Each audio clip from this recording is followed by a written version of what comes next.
Provorov diving save. Hart as he flashes across. Briere sets up Carl. Side of the net. Deflected. Score! Briere moving in. Stop. Comes to the middle. Still has it. Shot. Score! Here's Hughes getting it across. Oh, save! Save by Maher!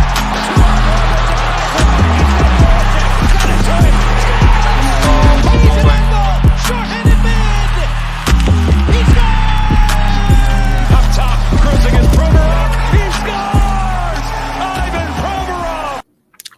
What is going on, everyone? Welcome back to the Flyered Up Podcast. This is going to be our trade deadline stream. Same thing, basically, like we did last year. We're going to get into a lot of topics today. This is more just going to be like a hangout thing more than anything.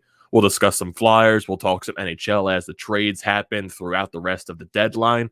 So this is going to be a pretty fun day. We're going to Chris, he's in school right now.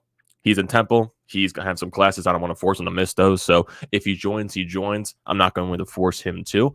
And also, we're going to have some of the guys from Flyers HW join us in the meantime over the course of the next couple of hours throughout the trade deadline. So it's going to be a little bit of a fun day. So we are live streaming on TTP Sports, the Painted Lines, every other channel as possible. So don't forget to check us out there. And yeah, basically, this trade deadline is going to be interesting, even though we were more anticipating the Claude Giroux trade to happen today. Even though it did happen a couple of days ago, I think that we were expecting it more maybe to last out until, today, till the end of the deadline. But it did happen on Saturday after the Flyers game against the Ottawa Senators. Well, the day after the Flyers played the Ottawa Senators. So that was, a weird time, just wasn't really expecting that trade to happen in that instance. And then basically just, you're getting into the feels, you're getting into the emotions. And it was just, it felt weird. It felt very weird, especially yesterday, knowing that Claude Giroux was not in the Flyers organization anymore in the Flyers 2-1 victory over the New York Islanders. And it was just a weird feeling overall. It really was just, not knowing Claude Giroux is not here anymore, even though there could be a chance that he does resign in the offseason, even though there are rumors going about right now that, that might be a little skeptical, that might not happen anymore, just because, everything, all the rumors talking about right now that everyone basically knows about at this instance. It's a little bit weird. It's a little bit weird to hear. It's a little bit upsetting to hear, but can you also blame the Flyers front office for thinking this way as well? So we're going to get into those discussions too. So there's just, it's a weird feeling. It's a weird feeling overall. So if we go looking back at the Claude Giroux trade that happened on Saturday, so the Flyers, they trade Claude Giroux to the Florida Panthers along with a 2025 fifth-round pick, Connor Bunnaman and German Rubstov. Connor Bunnaman, they're more of just, contract dumps to get them off the Flyers, roster, to get them out of there, to free up some, contract space so the Flyers can possibly sign, maybe some college free agents, some of their, prospects that have not signed their entry levels yet. So that frees up some space for the Flyers to do those type of opportunities. And then the Flyers, they'll get in return Owen Tippett, who was scratched in the previous two AHL games for the Florida Panthers Charlotte Checkers affiliate. So basically, it was one of the worst kept secrets in the world that Owen Tippett was going to be a part of this trade. He was going to be one of the bigger pieces coming back to Philadelphia. Also in return to the Flyers is a 2024 first-round pick and a 2023 third-round pick. So Florida, through this time, they don't have their 22 first and they don't have their 23 first-round picks. So the Flyers have to, I guess, go with the next best thing, if you want to call it that, is the 2024 first-round pick, because the Florida Panthers, they got rid of those two picks. They got rid of the 22 pick earlier in the offseason, and they got rid of the 2023 first-round pick in the trade for Ben Sherratt to the Montreal Canadiens. So, yeah, the Flyers really didn't have much to work for, even though a lot of the rumors were based upon Chuck Fletcher preferring to get some, NHL-ready talent more than, I guess, prospects that are probably not ready yet for pro, or just draft picks down the line that maybe the team is not really focused on yet. And who knows if this team even uses that 2024 first-round pick, because, that's years away from happening. And maybe, who knows, Chuck Fletcher can use that as a trade chip this offseason, during the season next year. Who knows? Who knows what the possibilities are going to be with that?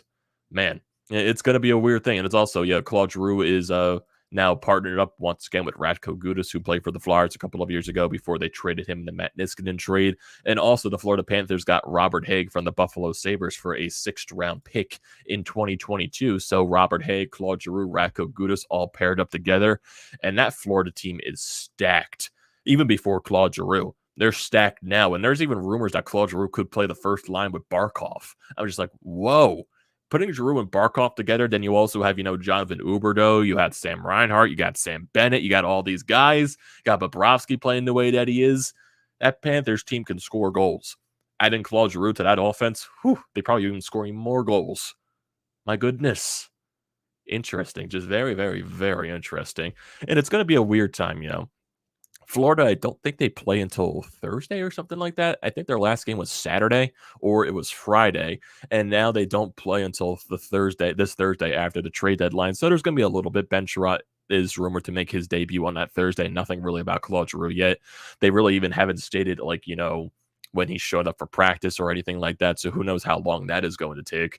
But yeah, it's just a very weird feeling overall, just not having Claude Giroux anymore in a Flyers uniform in the Flyers organization, just not seeing him wearing that C, because I was in the press box on yesterday's game against the Islanders, and it was just a very weird feeling overall, just because it was packed. It was, the press box, everything was packed just because it was the day before the trade deadline. You had the Chuck Fletcher press conference before the game, like as well.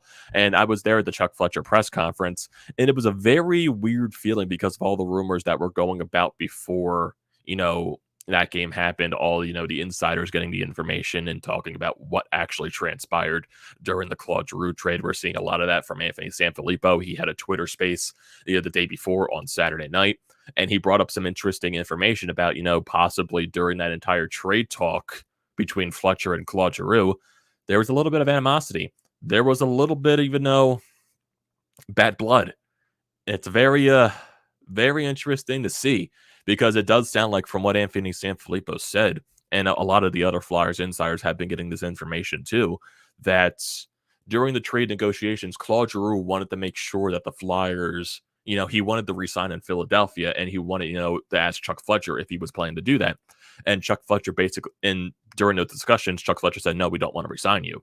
And I guess that led to some animosity. That led to Claude Giroux getting pissed off.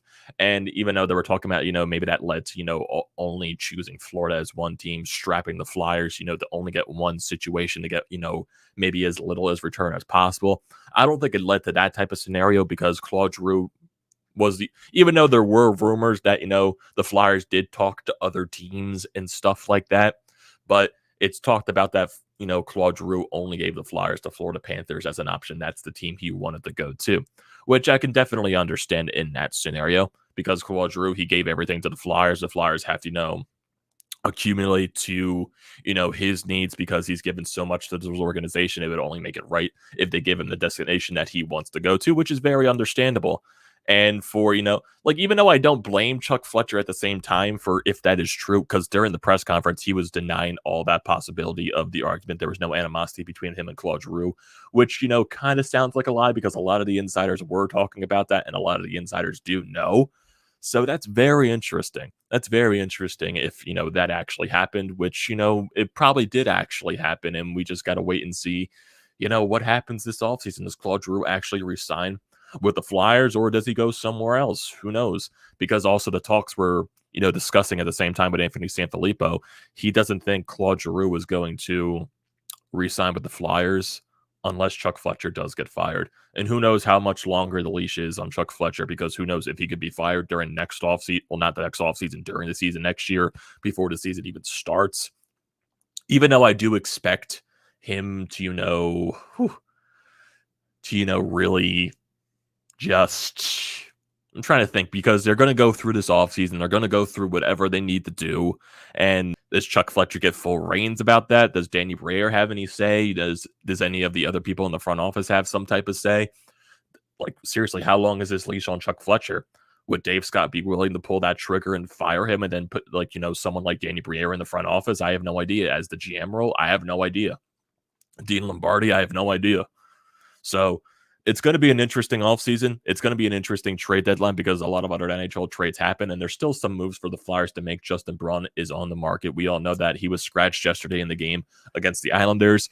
There's talks about Martin Jones, but Anthony Sanfilippo also put a Twitter thread out, a little bit ago talking about the Flyers, possibly moving Martin Jones and possibly keeping him at the same time. So if I read this Anthony Sanfilippo, a little bit of thread right here, it's only a 2-tweet thread. So here the Flyers aren't getting anything worthwhile on offers for Martin Jones at the moment. Assuming they don't improve over the next couple of hours, they'd rather hold on to him than trade him for less value. Why? There is a belief that all three of Noah Cates, Bobby Brink, and Ronnie Attard will join the Phantoms at the end of the NCAA season, and that Lehigh Valley can make a push for the playoffs. In that case, they'd rather have Felix Sandstrom play meaningful games with the Phantoms than a handful with the Flyers, which at the end of the day does make sense because who knows what type of value you can get for a guy like a Martin Jones. Who knows? There's also a possibility that Keith Yandle could get traded, like the possibility of Derek Brassard, but at the end of the day, those guys are probably not going to get you full value at whatsoever. So if you can get those for later round draft picks, I guess you take those and run with it. But then you're getting some other interesting rumors too, because Anthony Sanfilippo also talked about this in his Twitter space, that he thinks Ivan Provorov is gone. He thinks Provorov is going to get traded, whether that's the trade deadline, which is probably not likely to happen, but more so an offseason type of move. And that's very interesting. That is very interesting to hear, because I did remember seeing the NHL Twitter account, NHL Rumors Daily, talk about this not that long ago either. So if I go to his Twitter feed, because he brought up the fact about Provorov not that long ago. So if I can go to this thing, he says that he mentioned, because he had his own Twitter space. I didn't join it, so I didn't know if anything was a part of that. But he mentioned on his Twitter space, he does not think Provorov goes during the trade deadline, but he does not doubt that the Blues are looking in that scenario. Tire kicking has been going on in that situation. And then he followed up that tweet with, retweeting this, still think that there would have to be an offer that Chuck can't refuse, but the Blues are in on the defensive market. So that's interesting. That is very, very interesting if Ivan Provorov could possibly be traded. But yesterday's game, Ivan Provorov probably played his best game of the season, and he looked like the Ivan Provorov of old. So if you're looking at yesterday's game standpoint, was there a lot of weight on everyone's shoulders just thinking about Claude Giroux and just, all that stuff was happening just because with the 1,000th game, you're wondering, he's been the captain. Is he going to get traded? Whenever is this going to happen? All of this stuff. And, G gets traded on Saturday. The weight's lifted off a lot of people's shoulders since they don't have to worry about all of that. And they play their game on Sunday. Owen Tippett makes his debut, and he looked good. He looked good. Owen Tippett had a lot of interesting moments in the game yesterday against the Islanders. Had a couple of nice shots. He ripped one off the iron. He showcases his speed. And hopefully, the most thing that I'm just looking for right now is, can Owen Tippett just keep up the consistency? Because you're looking at a one-game sample size. You really can't judge anything based on that. You got the adrenaline for being on a new team, everything like that. So there's going to be some ups and there's going to be some downs. But the one thing I'm looking for right now is consistency. That is the major thing that I am looking for. And that's what I want to see with, some of the young guys on this team, because Morgan Frost probably had his best game of the season yesterday as well, playing with Owen Tippett. They look like they have some chemistry together, and they said that in the press conference yesterday that they played together in the World Juniors for Team Canada. So there's some familiarity there. So that's going to be interesting, if those guys can develop some chemistry. You see Cam Yorkmore playing on the first D pairing with Ivan Provorov. So we just got to see what happens. The most thing right now is going after the trade deadline, because the Flyers are probably not going to get many more wins going towards the rest of the season. The one thing that I'm looking for, just consistency. Put these guys in a position to succeed. Put some of these young guys in a position to make roster spots for next year. See what these guys got. See what these guys have chances. All of that. So that's the most important thing that I would, suspect for the Flyers right now. And if, everything that is going for, with the Phantoms and everything, if they do make that playoff push when the NHL season ends, does Chuck Fletcher send some of these other young guys down back to Lehigh Valley so they can go play more meaningful games? Who knows when the Flyer season ends? Maybe he'll do that. Maybe he won't. So basically, this is all just wait until, see what happens and all of this stuff. But, it's going to be an interesting time. It's going to be, because the trade deadline, it's 12:15 right now. We got a little bit of more time until, the deadline ends until 3 p.m. So we're going to be here for a little bit. We're going to hang out. We're going to talk some Flyers hockey. We're going to get some people over here in the live feed. We're going to get some of the boys from Flyers HW over here in the time being in the next couple of hours to discuss some Flyers hockey, discuss some NHL hockey, just basically all of that stuff. It's going to be a very, enjoyable couple of hours here. So sit back, relax, hang out in the stream, talk in the live feed so I can talk to you guys. I would like to appreciate that as always. Definitely, like I said, hit that like button, hit the subscribe button for, the TTP Sports, for the Painted Lines, for everything. Go check out everything for them there. So basically, I appreciate all of that stuff. And also for, people that are joining up this stream, definitely use the code TTP Sports and also FLYERSFANMANIA, getting some help for Chris here for $20 off your first purchase at SeatGeek. So if you want to go to, NBA games for Sixers, Joel Embiid, James Harden, Tyrese Maxey, go down to the Wells Fargo Center. You can use that. Opening day is here for Phillies. Go down to Clearwater, get some opening day tickets. Definitely can't pass that up. If you want to put yourself through a Flyers game, why not? Definitely go use those tickets. And then whenever football season comes back, definitely utilize that. Can't pass it up. It's a free $20 in your pocket. Use that for parking. Use that for concessions at the arena. Definitely can't pass that up. Use either the codes FLYERSFANMANIA or TTP Sports for $20 off your first purchase at SeatGeek. So, interesting times here. Definitely interesting times. We got some people in the live feed right here. We got EJW here. Man, I appreciate you joining the stream as always, late again. So you're going to be watching from the beginning. You really didn't miss that much, man. It's basically the same stuff we've been discussing over the past couple of times here. So, yeah, but I appreciate you going back to the beginning and then eventually catching up to the live feed. Hopefully Yandle is gone. Yeah, who knows what will happen. Dibes is in the chat. How are you doing, Dibes? Will the Flyers ever, rebuild fully? Probably not. Probably if you get the only time the Flyers will probably actually rebuild is to get new ownership, and I don't expect that happening anytime soon. So don't expect the Flyers to, who knows? Who knows? Who knows? Renee's in the chat. How you doing? Following Giroux's Panthers career. Let's go, Claude. Yeah, definitely. I'm going to be cheering for Claude Giroux the entire way. Hopefully the Panthers do win that Stanley Cup. For as a hockey fan in general, just to see guys like Claude Giroux and Joe Thornton finally lift their first cup. I don't even know how I would be able to handle that emotionally. That's going to be very, very not interesting, but that would just be like, I wouldn't be able to control that. Because, in 2018, when the Caps won the cup, I wasn't able to hold my emotions when Ovi lifted the cup for the first time. Imagine Jumbo Joe and Claude Giroux. Man, even though I know Claude Giroux isn't up there with Ovi and Joe Thornton, but just for me, in my timeline, a lot of Flyers fans that are my age and younger, they grew up with Claude Giroux. That's basically it. I just want to see him lift the cup because he gave so much to this franchise, and he deserves to win it. He does. He really does deserve to get that cup. EJW says he wants G back in the offseason, but it is what it is. Yeah, at the end of the day, it is what it is. If the Flyers want to move forward and change the culture and not bring back Claude Giroux, I'd be fine with that. If they do opt to bring back Claude Giroux just, for another run, if they're doing this, quote unquote aggressive retool, I'd be fine with that as well. If G wants to, bring me in a Flyer for the rest of his career, I can't blame him. Because he loves the organization and he loves basically everything about it. He loves the city of Philadelphia. He loves the fans. He wants to be here for the rest of his career. He loves the city. His family lives here, along with, his home back in Ottawa. He loves the city. So I wouldn't blame it if he wants to come back here.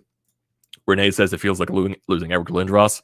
I wouldn't know that feeling, but I know during that entire time, there was a lot of harsh stuff, between him and Bobby Clark with everything like that. I know the fans probably hated it at the same time. So there was a little bit of animosity there between him and the organization. But, I wouldn't know that feeling just because of everything. I really didn't grow up during that time. I was really way too young. With Lindros, I was born in 98. So I was basically at the very end of the Lindros era, and I was way too young to even see a Lindros play. So sadly, I wouldn't know that. Sadly, I wouldn't. Sean, how you doing, man? Welcome to the live stream. As always, it's a day of minor deals in Flyers land. Yeah, there you go, Sean. That's basically how you look at it. Because who knows what the hell is going to happen in this standpoint. Who knows what's going to happen with the rest of the trade deadline and everything like that. There were some good trades today. There definitely were. So we're going to go over that and a little bit, but there's another comment right here from Sean Fitzpatrick. All he knows is he's honored to be present. He's honored to be present to see the start of the Tippett era. Yeah, Tippett played a good game yesterday. I'll give him that. He played a good game. Not going to overreact, but it was a good game. Like I said, all I'm looking for right now is consistency. That is the most important thing with Owen Tippett and a lot of these young guys right now, as the people behind me outside need to rev up their engines, and that's really annoying. Oh, God. Oh, God, people outside of my neighborhood. I hate when they do that. A little distracting, but we're going to power through it. The car's gone. They're gone. So let's talk about some of the other trades that happened, over the past couple of little bits. So go to the TSN NHL Trade Tracker.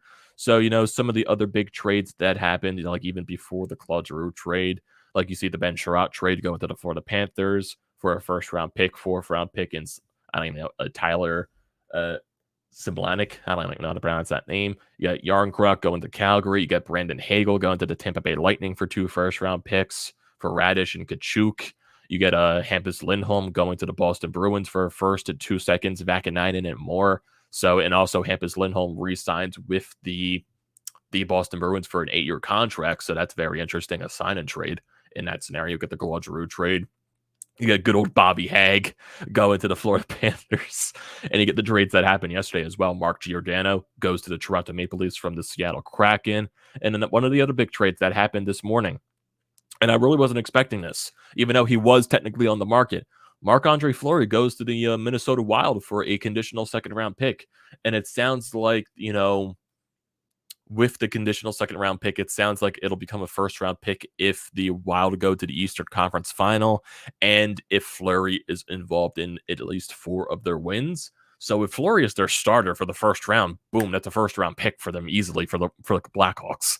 So Minnesota, they just got better. They definitely did. And in turn, the Minnesota traded their young goaltender, Capo Kakinen, to the San Jose Sharks for Jacob Middleton, a defenseman, and a 5th-round pick. So that's going to be interesting now for the playoffs. Minnesota has a goaltender. Well, they have 2 goaltenders, actually, in Cam Talbot and now Marc-Andre Fleury. And that's going to be the question mark going into it. Who's going to be the guy? Who's going to be their starter? Are they going to run with Talbot, or are they going to run with Fleury just because he has the cup experience? He's been to the finals and all of that. And I know with Cam Talbot, in previous years, when you play him way too much, he eventually, his play starts to degrade a little bit. So maybe this is one of those scenarios where now they have 2 capable quality starting goaltenders that they can bring into the playoffs. And maybe if one has a bad game, they use the other guy and, see how it goes from there.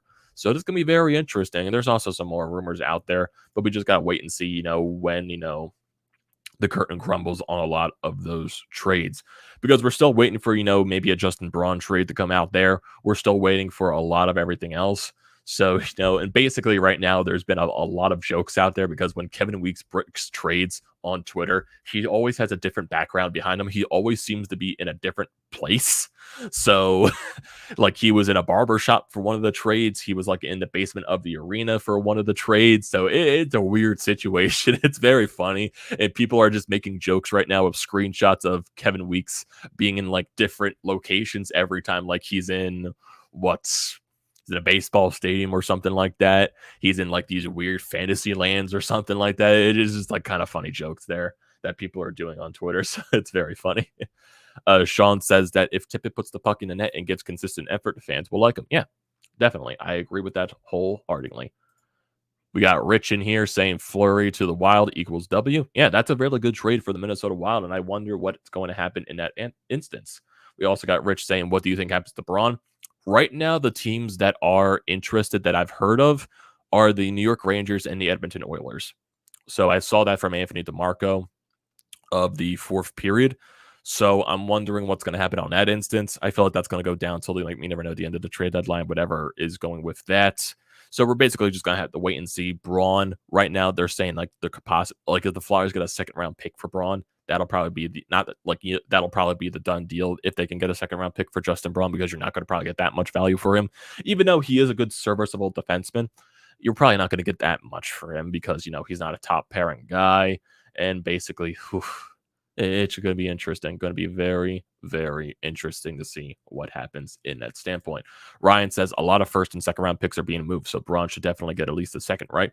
Yeah, right now, the rumors are if the Flyers get a 2nd-round pick for Braun, that's basically a done deal. If the Flyers can get that type of value for Justin Braun, that is a good trade for them. So we're basically just got to wait and see what happens. There was also rumors yesterday talking about, I know this came from, like, not really the best reliable source out there because it came from, Hockey Buzz and Eklund, but he brought the rumor about that JVR might be shopped, and the Rangers and the Predators are looking at, possibly trading for a James Van Riemsdyk. And if that happens, one, I'd be happy if JVR is gone, get that contract out of here. Two, huh? Huh? How is that going to happen? I'd be ecstatic if that happens. Get JVR out of here. But how? How? Like, I know the Rangers, they have the cap space. They have a lot of cap space, actually. But you want JVR? Even though, like, your team is stacked, you're going to go on a playoff run. JVR would be a nice complementary piece. But I don't know. I don't know how I feel. I'd be happy still, but not sure how I would fully feel in that aspect. Interesting. Still going to be very interesting. Oh, boy. This is going to be a little bit, of a weird thing. Like, you also get, like, I know, like I said, Hockey Buzz isn't the best reliable source, but he has his, like, rumor tracker right here for the trade deadline. He says Edmonton looking at goaltenders could possibly be Yaroslav Halak or Jonas Korpisalo. So that's going to be interesting there. Rich, in the comment section, you think TK, JVR, Provorov, Sanheim will be moved in the offseason? Wouldn't want Sanheim leaving, though. It's going to be an interesting thing. I do expect JVR to possibly be moved or either bought out. I feel like that's, what everything is going down with. Konechny, I can see them shopping Konechny. I can see them shopping Provorov, and I can see them shopping Sanheim. I'm not sure what's going to happen, but who knows? If Chuck Fletcher really wants to go with this aggressive retool, maybe he makes a hockey trade with a guy like a Travis Konechny to get someone back here. Provorov, you're going to have to try to get a major haul for, and I feel like he's not going to trade Provorov unless he gets blown away in a trade. So I'm really not expecting that to happen until I see it do. Sanheim, I could possibly see them taking offers on him, but I can also see them not taking offers on him and maybe keep Sanheim for the future, because Sanheim has probably been the Flyers' best defenseman this season. And he really stood out yesterday against the Islanders. He was making a lot of moves. He was breaking ankles out there. He was driving a net. He was pushing offensively. So who knows? Who knows what's going to happen? Who knows what will happen in that instance? Rich says, funny how you mentioned JVR while I was typing. EJW says, love to see Bob lift the cup. It'd be the biggest disappointment to the city of Philadelphia. That would be fun. That would be funny, honestly. That would, to see all the Flyers fans complain about that. Oh, look, we traded Sergei Bobrovsky, and now he wins a cup. He wins a cup like 20 years down the line. I know, like, as soon as the Flyers traded the Columbus, he won a couple of Vezinas that he did, and now he's with Florida. He's a $10 million goaltender, but at the end of the day, I can care less. I really can.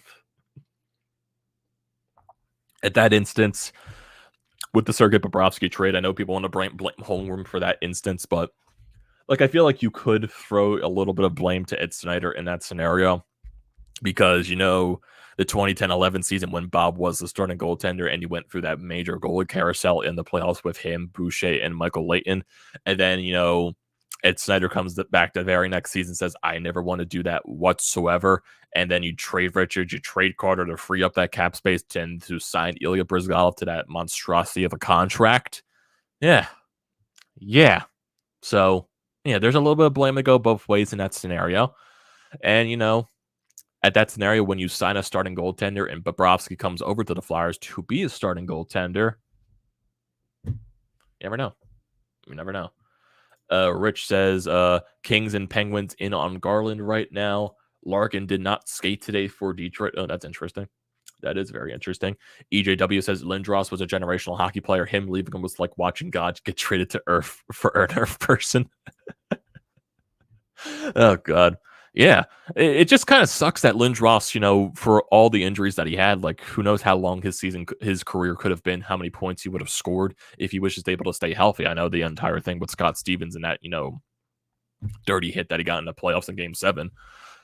Who knows? Who knows how long Lindros' career would have been, how many points he would have scored. So that's going to be... I'm sure it sucked for a lot of Flyers fans that saw Lindros go. But sadly, I just wasn't able to grow up during that time. Sadly, I just didn't know about it. I was too young. Basically, I didn't start watching... Like, I started watching hockey with the Phantoms, getting Phantom season tickets. And then I transferred into the Flyers, like I saw with Richards, Carter, and growing up and all of them. So it would be just, all that. And then Claude Giroux basically was the longest Flyer I've ever seen in my entire career. So that's why I have such the connection that I do with him. Like, yeah, I liked Richards, I liked Carter and all that stuff. I loved Gagne when I was growing up. I loved Danny Briere, but like Giroux was that guy. Like Giroux was just that guy that was the Flyer for basically my entire lifetime, and that was the only guy I knew like consistently as a Flyer. And it sucks that the team just, the best possible players that gave him was, after everything like that was Voracek and Simmons. That was and Braden Shen. Those are the best players that they got him. Like Gostisbehere had that maybe 1 good or 2 years, but basically after that, really nothing. Really nothing. Like you had a Sean Couturier that you had to break out and everything like that. It's just weird. It was just a weird time. And sadly, it's probably one of the worst decades in Flyers hockey. But I don't put that on G whatsoever. I put that on the organization for failing to build around him. EJW says if Eric Lindros went up against Claude Giroux, G would be dead. Oh yeah, I'm sure that would happen. Prime Eric Lindros going up against Claude Giroux, probably. We got Sir Fish says Owen Tippett better be worth it for our second best player ever. Dude, it's hard to look at it like that. You can't hold Owen Tippett up to the standards of Claude Giroux. You really can't. That's a really unfair comparison because Owen Tippett's not going to be Claude Giroux. If he can hold his own, if he can find a way to be consistent, if he can grow to the player that he can be, I'll be fine with it. Because at the end of the day, G did kind of tie the hands of Chuck Fletcher. Yes, there's blame both ways. There is. Giroux for only giving the Flyers one team that he wanted to be traded to, and blame goes to Chuck Fletcher for, not getting the best value for him possible. Maybe not getting an extra player in that trade, maybe getting an extra prospect. So there's blame both ways. There is. But we can't hold Owen Tippett to the expectation of Claude Giroux. That's just very unrealistic, and that's very unfair. So we can't just do that. Like, that's going to be immense pressure for a guy that does not deserve that pressure because, it's not his fault. It's not his fault to be put in this scenario. EJW says he's 38. He's 38 years old. I saw a different aspect of Flyers hockey. Yeah, I wish I did grow up during those times to see, like, the 80s Flyers, the 90s Flyers, well, the late 90s Flyers, not the early ones, because apparently the early 90s Flyers, even when they first got Lindros, was not the best hockey in the world. Then you see the Legion of Doom and all that stuff, the early 2000s Flyers hockey. Sadly. Who knows? Who knows? I grew up in, the early part of the late 2000s part of Flyers hockey. Gladly, I did get to see a cup run. Sadly, it wasn't, when to be. But I just want to see good hockey. I think that's basically the aspect that I want to see. Rich says Oilers acquired Brett Kulak from the Habs. So let me refresh Twitter just to see what happens in this instance. So let me refresh the trade tracker as well to see if there's anything that is updated. Right now, nothing is updated with the trade tracker. But let's see. Renee says Claude Giroux gone like Tocchet, Fedotenko, Gagne, Brindamore, Williams, Carter, Richards, and Coach Craig Berube winning Lord Stanley Cup elsewhere. Yeah, who knows? Maybe Claude Giroux will be the next Flyer to leave the team and to go win a Stanley Cup. That narrative will be back. EJW says Tippett, he feels, will be a great piece. He plays Flyers hockey from the 90s. Yeah, Tippett has speed. He's a power forward. He has a good shot. He gets to the dirty areas. Like I said, if he finds the way to keep consistency, and that's the one thing, the Flyers put him in the best possible scenario to succeed. And if Tippett can keep up that consistency, because he looked good on the power play, he looked good with Borg and Frost, hopefully they keep it up. That's all I'm looking for at this point. I don't care about wins. I don't care about anything like that. I just want to see these young players put in the best possible chance to succeed. That's what I am looking for. Man, Philadelphia Flyers. You gotta love it. Let's see if there's anything like that more on Twitter. And who knows, because we're probably not going to see any more, bigger trades. Darren Drager just said Biega to Nashville. Yeah, it's more of a boring type of trade. Really don't even know who that guy is. Let's see. Is there anything else that another Kevin Weeks meme on Twitter saying, hey, it's Kevin Weeks reporting from the Bikini Bottom. Renee says no less than a natural hat trick, four ass, 3 block shots, and a win in fight in Tippett's second game, or else the Flyers fans will have his head. Ryan says this team needs to rebuild. The aggressive retooling shit hasn't worked for 20 plus years. They need to try something different. At the end of the day, who knows? I'll believe it when I see it when the Flyers finally rebuild. because at the end of the day, this organization does not believe in rebuilding. They just don't. Richie says, when do you think Wisdom and Forrester will get moved up? So right now, I think it was a couple of days ago or a week ago, actually, that Forrester was cleared to come back, and the Flyers sent him back down to the OHL, which was probably the better move, just so you know, you're not throwing him right into the pros after that major injury and surgery that he had. So goes back to, you know, the OHL. He'll probably come back up next year. He'll fight for a roster spot next year. Zayd Wisdom, maybe he'll be more with the Phantoms for maybe another year or two before he become, you know, if he proves himself, you know. You just got to wait and see what happens. But you still got some other prospects that are all in the waiting too. You got Bobby Brink for Denver. You got Noah Cates that can possibly sign his ELC this year. You got some other of the other guys overseas. You got Fedotov, the goaltender from Russia. You got Emil Andre from Sweden. Maybe he signs his ELC this year. You got Elliot Deone, who signed his ELC, who, you know, possibly fight a spot for the Phantoms next year. Who knows if he, you know, impresses, he makes the Flyers roster next year. I'm not really counting that in, but you never know. You never know what can happen. Also, in the guarantee that where the Flyers pick this year in the draft, because, you know, if I look at the Flyers right now, they're probably one of the, I think they're like the 6th worst team the last time I saw. So that's probably like, you know, the 6th or the 7th round pick. So if I go to the NHL standings and just look at the entire league right now, the Flyers are the 6th worst team. So that would be the 6th overall pick currently. You know, like you still got to guarantee the draft lottery and all that stuff where the Flyers do pick. So there's that generation there, you know. You got to wait and see what happens there with, you know, the draft picks and all that stuff. So you just got to wait and you got to see what the Flyers do in that, you know, draft. See where they pick in the lottery, see where they land. Like seriously, like, and also something that I also wanted to bring up too was, you know, from yesterday's game, Kevin Hayes. Kevin Hayes looked good. And the one thing that could benefit the Flyers, because Kevin Hayes is looking healthier and healthier every game.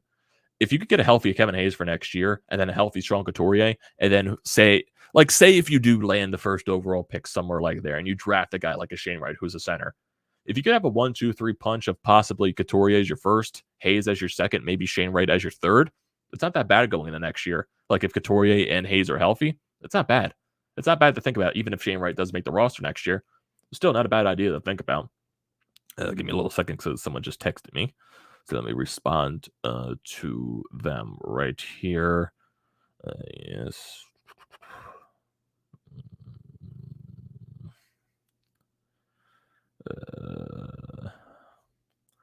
Okay, that's done in that instance. EJW says, with Sanheim and Risto playing good, I see Proby going first because his partner is injured and shows he's not elite. Yeah, you never know what could happen. You never know. This is what I'll say on that entire aspect. If the Flyers make any of these trades, to make the team better, if they can make the team better for the long run, I'm for it. I'm honestly for it.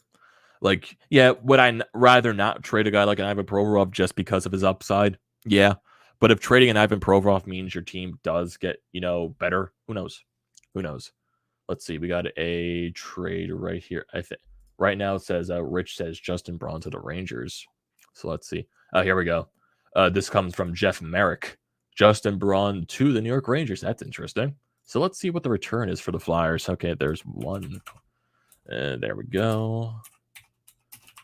So there we go. We got Justin Braun going to the New York Rangers right here. So let's see what the Flyers get in return. Let's see what happens in that instance. So, yep, Jeff Merrick, Braun to the Rangers. Let's see. Let's see what happens. Let's see what happens. You know, that's going to be interesting. Just going to be interesting. Yeah, Rich just happened. Yeah, I just saw it. So, yeah, we got Jeff Merrick right here. So let me bring up the Twitter feed just so you guys can see it as well. Where are we at? Window or screen? Yes, allow. I don't know where that is. Oh, there we go.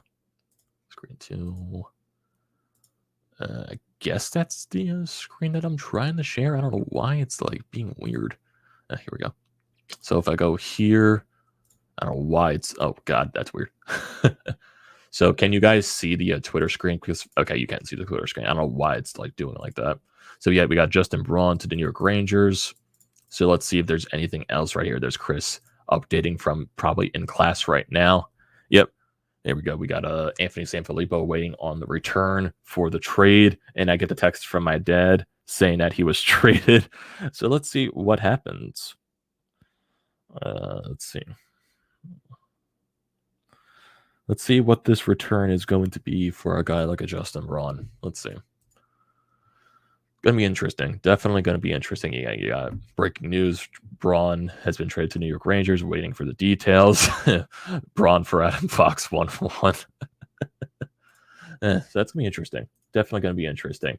EJW says he knew Bob from the start was destined for greatness, and the Flyers blew it. 2 Vezinas, and he's 300 and a 300 game winner. Lindros made the Hockey Hall of Fame with 890 points. Yeah, who knows? EJW says he wants Tippett to be consistent. Wants to be consistent, play his game, be the hardest working player he can be. That's all. He sees him as a 60-point guy.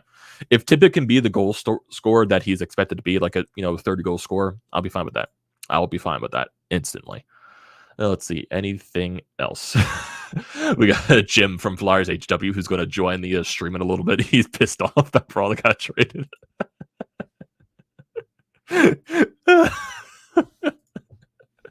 Oh, God. Because he's going with his ongoing joke that Braun is the Norris Trophy caliber defenseman. Third round pick goes back to Philadelphia for Justin Braun. Third round pick. That's what the Flyers are getting in return for Justin Braun, a third round pick. That's fine with it. That's probably the best value we're going to get. Renee says, "Oh no, Justin Braun is gone. Watch him in Tsn Nhl and Philly." Yeah, Braun's gonna make his return in a couple of weeks because the Rangers do play here in a couple of weeks, so that's gonna be very funny. Yep. Anthony Sanfilippo, Flyers getting a third round pick for Braun. Yeah, that's probably the best you were going to get for him. So that's fine. That's a fine return. You probably weren't going to get anything major in that aspect. So who knows if the Flyers even make any more trades? But got other free agents like Derek Brassard, like Keith Yandle, and all that stuff. Maybe Martin Jones goes. Who knows? Who knows? We still got a lot of time before the deadline ends. We got 2 hours. So who knows? Who knows what's going to happen? Who knows? Maybe JVR does get moved. That'd be very fun. Like, why couldn't it have been JVR and Justin Braun to the Rangers? Yep. Pending the official trade call, but the Rangers just got Justin Braun from the Flyers in exchange for a third-round pick in 23. No salary retention. This is from Pierre LeBrun. Interesting. So of course, the Flyers were not going to retain salary on Justin Braun. He wasn't making that much money regardless. What he was making, like, $2 million per season, I think, for one more year. So who knows? Yep. Yeah, third-round pick in return. Yeah, that's probably the best offer you were going to get for Justin Braun. So I'm fine with that. That's probably the best thing you were going to get for Bronner. Let's see. Brandon Summerman says Rangers have 2 second-round picks this year. No third-round picks. Seems like the Flyers will be getting one of them, but it sounds like they are getting a third-round pick right now. So yeah, right now, third pick in 2023. Let's see. Eklund just said that. Anthony DeMarco just said third-round pick for Justin Braun. So yeah, there's interesting things to go with this trade. So yeah, you free up that space, you move Justin Braun. I wonder if that makes room for Fletcher to call up anything else, but who knows? Yeah, Anthony Sanfilippo just tweeted the Pierre LeBrun tweets saying it's going to be a third-round pick in 2023. So there you go. Justin Braun is now officially a New York Ranger. Justin Braun is off the Flyers. And let's see if Chuck Fletcher makes any more moves in the last, 2 hours and 15 minutes left of this trade deadline. Who knows? Maybe he could make some more moves, some minor moves. Who knows? Or maybe you get a big blockbuster move. Maybe you see, an Ivan Provorov traded. Maybe you see, who knows? Maybe a JVR traded. Who knows? I'll get my hopes up for that, but it's probably not going to happen. Who knows, though? Who knows? Who knows? That would be funny, though. That would be very funny if JVR does eventually get traded. Let's see. So we got Braun traded now. So if we look at, so let me look at the Flyers cap friendly now, because I'm assuming that's not going to be updated with, the Braun trade. So let's see. Flyers cap friendly. I'm assuming Giroux's off the roster at this point. So this is, Braun's still on the roster currently. He makes $1.8 million. So right now, this is probably just updated after the Giroux trade and all that stuff. The Flyers have $9.127 million in cap space, and then putting in the Braun trade, that's probably going to put them above $10 million cap. So you're looking after this season with that trade, that probably puts the Flyers, after they retain, after the Giroux's contract expires, that'll add another $4 million into the cap.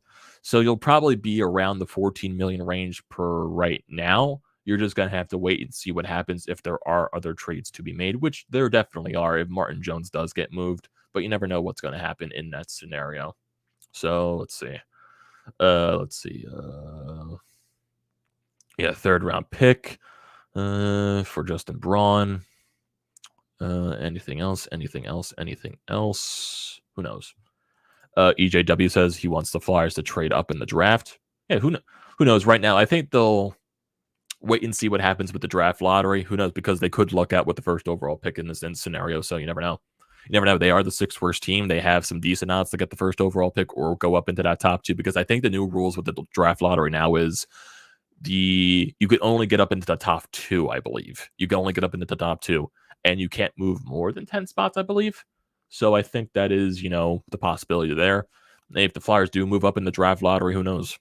Who knows? You just got to wait and see until that happens. Because the draft lottery doesn't happen until the 1st round of the playoffs. So you got a little bit until that happens, most likely. Let's see. People are forgetting there's actually a draft this year. It is weird that people are focusing on getting picks for the 2020. Like, I know the 2023 draft is stacked. Like, there's so much like throughout that draft, especially in the 1st round, which I understand why a lot of teams are focusing on this draft. But hey, if you can find a way to hit on a player in this draft, that might help you. That might help you down the road. So do what you can. Do what you can to improve this team. Do what you can, because you're not going through this rebuild. You're going through this aggressive retool. Do whatever you can to improve this team. EJW says trade the 1st round pick with the 3rd this year in the draft to see if they can move up. Yeah, who knows what can happen? Who knows? Maybe they'll be waiting for trade or the draft trades. You never know. If you like all this rumored stuff with Provorov, all the rumored stuff with Konechny and all that, maybe that goes down at the draft. Maybe you wait till the offseason for that, but you never know. You never know. You never know what can happen. Let's see. Eklund just posted on here that if I can go back down to it, I think he said someone was interested in Rickard Rakell. I cannot. Here we go. Colorado is trying to get Rickard Rakell, according to Eklund, but take that with a grain of salt because it is Eklund. Nasty Knuckles just said that who will be the Flyers captain in 22-23. Zach Ronaldo retweeting that, waving his hand. That's interesting. Say if Giroux doesn't come back next year, which it's a 50-50 chance, I say at this point. Who's the captain? In my honest, it's probably gonna be Sean Couturier. He signed that 8-year contract. He's basically the longest tenured Flyer after Giroux at this point. It'll probably be Couturier. That's what I expect to happen. Or maybe the Flyers go, another, way down the line. Maybe they make someone else captain. Who knows? But I do expect it to be more Couturier than anything. That's what I see. Eklund says there's also other teams interested in Rakell. So we got to wait and see what happens. Let's see. Charlie O'Connor just tweeted Braun was a good soldier for the Flyers over the past 2 years, played higher up in the lineup than he should have, and didn't get totally crushed. As a 3rd pair D-man, he'll be really useful on a contender. Unfortunately, the Flyers did not have the luxury of using him like one. Sadly, that was the case. Let's see. Yeah, I'm perfectly fine with the Flyers getting a 3rd round pick for Braun. That was basically what we were expecting here. EJW asks, do you think the Flyers should go big moving up into the top 3 without killing the future, give up draft picks more than anything? I'll basically wait and see what happens. I'll wait and see what happens in the draft lottery, because you never know. There could be a chance they do move up and get that 2nd, 1st overall pick. Wait and see what happens with the draft lottery first, and then we can discuss possibly about moving up in the draft. You never know what can happen now. You never know. Because Chuck Fletcher is probably going to go big in free agency this year. There's some names that could possibly go in free agency. I think there's rumors right now about Phil Forsberg with the Nashville Predators. They're saying they're not going to re-sign him now, but they're not looking to move him. So that's going to be interesting to see what happens in that scenario. Johnny Gaudreau, he's going to be a free agent this year. See if he re-signs back with Calgary or not. See what happens this year, how deep they go into the playoffs, because who knows how deep that team could go, because they are a stacked team as well. So we basically got to see what happens. And then, the various trades that this team is probably going to make this year at the deadline. Oh, not the deadline, the offseason. That's what I meant. Let's see. Charlie O'Connor says Flyers paid a 2nd and a 3rd round pick to acquire him in 2019, end up getting 3 years of solid service and a 3rd round pick back in the end. The trade got a fair amount of criticism at the time, including, I admit, from me, but it ended up working out pretty well for the Flyers. So let's see. Let's see what else happens. Let's see.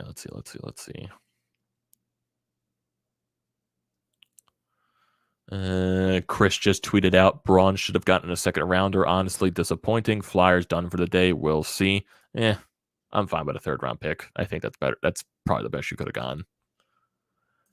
EJW says, isn't Braun a Norris Trophy winner? Get a third round pick for Braun.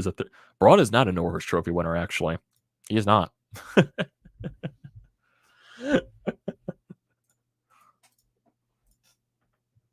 Let's see.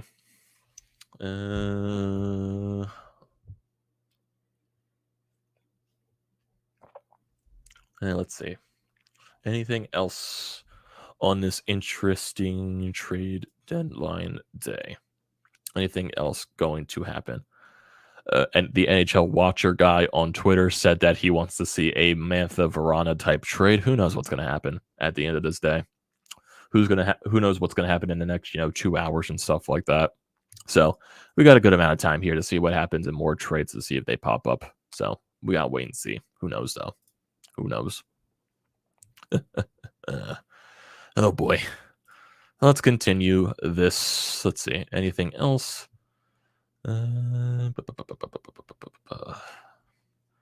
Yeah, I feel like some people are going to try to compare this to Giordano and Sherrod. Giordano and Sherrod are completely better defensemen than Justin Braun. So you never know. Rich says Kings and Predators for what? Are you trying to see there's a trade there happening, or what do you mean by Kings and Predators? Rich.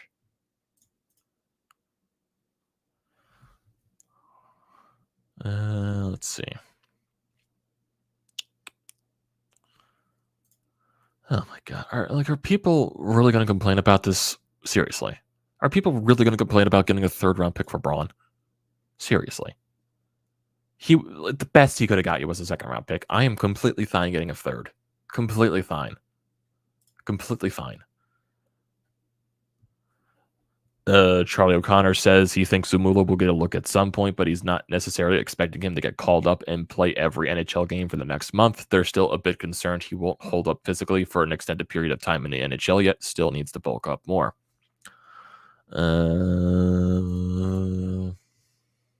Let's see.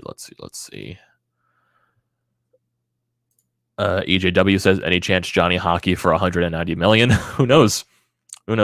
I feel like if he does hit free agency, the Flyers are going to go hard on him. The Flyers are going to go hard on Johnny Gaudreau. I feel like they will. Because if you look at Johnny Gaudreau right now, if I go to the Calgary Flames roster, look at their guys right now, their leading team in point getters right this season. Johnny Gaudreau is 80 points. 80 points in 62 games played. He's going to be a 100-point player this year, possibly. Because they got, 20 games left on the season. They played 62 so far. Yeah. He could be a 100-point player this year. That could definitely garner at least $9 million in the free agency this year. But who knows? Maybe Johnny Gaudreau's perfectly fine with staying in Calgary, depending on what happens in the playoffs this year. But if, maybe Calgary fails in the playoffs, maybe he looks to leave. Who knows? I know there's a ton of rumors out there that he really wants to play in Philadelphia and eventually come here. But I'm assuming that he would also be fine staying in Calgary if they are successful this, playoff run. Who knows? Seriously, are people really complaining about getting a third round pick for Braun? What were you expecting? Seriously, I don't understand the expectations of people here in Flyers Kingdom. I don't understand it. I don't. Do people really think you could have got a first round pick for Justin Braun? No. You're trying to compare Justin Braun to Mark Giordano and Ben Sherratt, two completely better defensemen than him. One, Sherratt's younger, and Mark Giordano is one of the best defensemen in this league. Granted, he's older. He's still been one of the best defensemen in the league for the past decade. Rich says, Preds get Braden Burke from the King, and the Kings get Frederick Allard. Interesting. Let's see.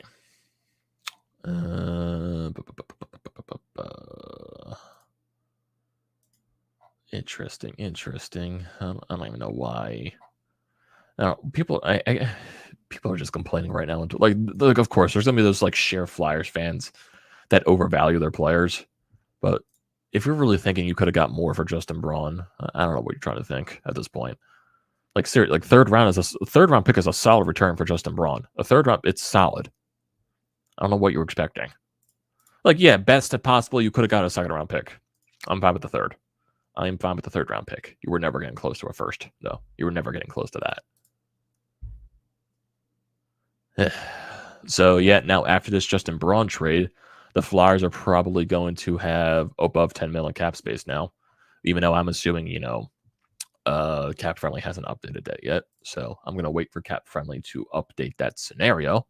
But yeah, definitely going to wait and see just this, everything, with this trade deadline. Paul Bissonnette is now on the trade deadline show. He's entered a chat on the, the TSN or Sports Central trade deadline show. Someone asked a question to Charlie O'Connor. Do you think at some point they'd waive Jones to bring Sandstrom up? Hard to write in Sandstrom as a backup goalie next year with one NHL game start, but the Phantoms are in a playoff race. Would rather see Sandstrom in the NHL and Jones in the AHL. Charlie O'Connor responded to that saying, well, the roster limit no longer exists after the deadline. So if they want to get Sandstrom some starts down the stretch, even if they don't move Jones today, they can just use the post-deadline recall on him and carry 3 goalies for a bit. You never know what can happen at the end. Never know. Let's see. Anything else? Anything else that's possibly going to happen right now? Any other rumors? Oh, here we go. David Pagnotta says that the Ducks continue to work on the phones for Rickard Rakell, with the Rangers among the teams still believed to be an interest. Interesting in that standpoint. EJW wants to see Lawton as the captain. We'll see what happens. Rich says he feels like the people that are complaining are trying to go by what every other team is doing during this trade deadline. As you mentioned, we can always trade that third round pick and move up, etc. Yeah, exactly. There are definitely some Flyers fans in this fan base that really overvalue the players, and I mean really overvalue the players. So right now, you got to dampen your expectations a little bit. You got to be realistic. Got to be a little realistic. Justin Braun was probably not going to give you more than a second round pick. The best he was going to get you a second round pick. I'm fine with a third. Completely fine with that. So let's see. Anything else in this thingy? Anything else? Anything else? Interesting. NHL Watcher says, looking at the Oilers' defense, how are these guys sitting in a playoff spot? Koskinen must be playing out of his mind lately. Yeah, who knows? The Edmonton Oilers might still be looking for a goaltender. Never know in that standpoint. Like it was that one rumor that I said earlier about, with Eklund and all that stuff. They're maybe looking at Korpisalo or maybe a Halak. You never know. Never know. Flyers cap space. Did Cap Friendly update the roster? No, probably not. But in terms of the trade deadline, in terms for the Flyers, are they done? Maybe not. You just gotta see and wait until what happens the rest of the couple of hours. Who knows? Maybe they'll look for something. Rich says, "What about Holtby to the Oilers?" You never know. You never know what can happen. You never know what can happen in this instance now. Basically, you'll probably see a lot of bigger trades as you get closer towards the end of the deadline. So I think that's right now a lot of the trades, there's probably a lot of discussion right now. You'll probably see that Rickard Rakell trade. Maybe you'll see the Edmonton go out and get a goaltender. Maybe you'll see the Flyers trade one of these other, free agents that are on their roster. You never know what's going to happen. You never know. So yeah, the ESPN alert on my phone for the Justin Braun trade.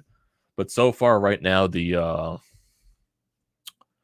biggest trade so far today has been the Marc-Andre Fleury trade. And we're still waiting for anything else to happen right now. So yeah. Let's see. I wonder if the Rangers are going to make any big moves. Most likely. I could probably see them about that. I could probably see the Rangers going after something big if they're pushing for the cup this year. Because who knows, with the Rangers right now, with the way Shesterkin's playing this year, they could make a cup run. You never know. Let's see what's going to happen.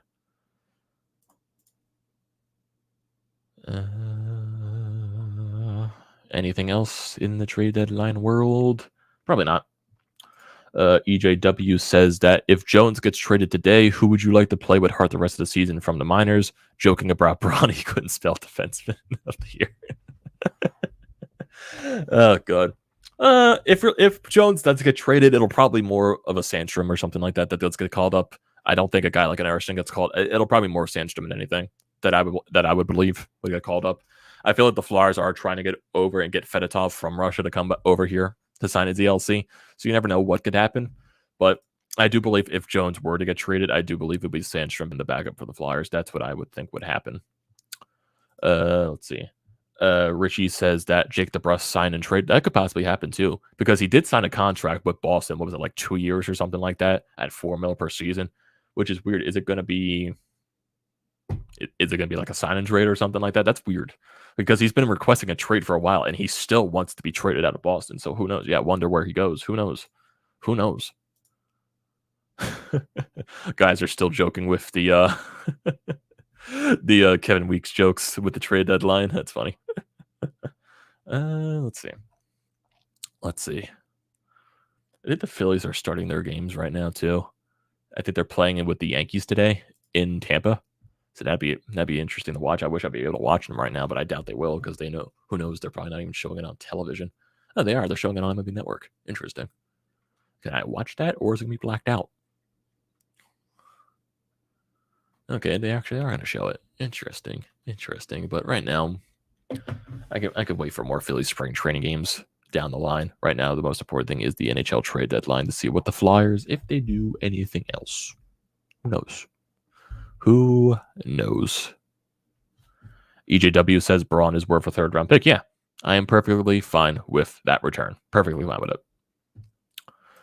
So yeah, I want to see the in terms of free agents for next year to see what the Flyers could possibly go after. So if I go to NHL Free Agents 2022, see what happens here. Go to Spot Track, see what happens in terms of free agents possibly for next year.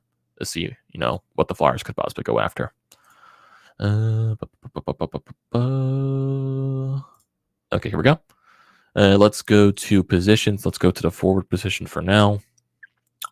So right now, the forwards that could possibly hit the market next year will be Evgeny Malkin. I don't expect that to happen. Claude Giroux could possibly hit the market next year. Phil Kessel's a free agent. Patrice Bergeron's a free agent. Gaudreau is probably going to be the best free agent on the market right here in terms of forwards, him and Phil Forsberg. So that's definitely going to be something that's interesting in that aspect. Palat's going to be a free agent next year. Andre Palat from Tampa Bay. Nito Niederreiter, Burakovsky, Trocheck, Riley Smith. Kadri's going to be a free agent next year. Strome's going to be a free agent next year. Ryan Strome, that is. David Perron. Ricard Raquel's going to be a free agent next year. Paul Stastny. Who else? Brian Rust's going to be a free agent next year. Who else? Big name-wise, probably not that much left on the list. The biggest names are most likely Johnny Gaudreau and also Phil Forsberg. Rich says, 2 hours left. Shocking if the Flyers have any more moves. Yeah. I'm not really expecting that much. If they do make more trades, it's probably going to be more of the minor aspect, like a Derek Brassard trade or something like that, or maybe even they move Keith Yandle. Who knows? EJW says, if Johnny wants to play here, then he would play for the fans and jersey, not money. So come here, underpaid, my opinion, then take more money on a second contract. Does he take a pay cut to play in Philadelphia? Maybe not, but I do think Chuck Fletcher will go all out to try to sign Johnny, though. I do. If he does hit free agency, I do think Chuck goes out to sign Johnny Gaudreau. Because right now, who knows with the in terms of moves for next year, you still got coaching staff, hiring new coaches that needs to happen next year. Because who knows, maybe if the Flyers hire a right coach, maybe they implement a new system that really benefits the team. Maybe they can compete with some of these players on the roster next year. So right now, because hockey, it is easier to bounce back the very next year and become a good team. It's like it's not baseball where you're bad for like so many years in a row. It's not like basketball where a lot of teams just do tank. Like hockey, it is easier to rebound the very next year. So you never wait. Remember, who knows? Maybe the rates, because if you look at Calgary last year, they sucked. They brought in Daryl Sutter midway through the season last year, and look at them right now. He implemented a system that works for them. So maybe if the Flyers hire a coach for next year, he implements a brand new system. Maybe it works for the team next year. You never know. Never know. I'm not going to keep my hopes up, though, but it's possible. It is possible. Can't deny that. EJW also says, for Braun, a third-round pick and toss in a bag of pucks, that that's it, people. Wake up. Yeah, like there's a lot of people that in this fan base that do overvalue the players. I do really believe that. Let's see. Let's see. Any other interesting things that are going to happen? Who knows?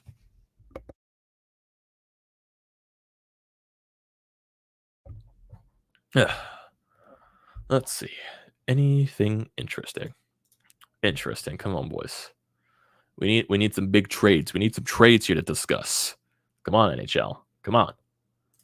Richie says Danny Briere will be our next GM. Can't wait. Yeah, who knows? Who knows how much longer Chuck Fletcher's even going to be here? Who knows that?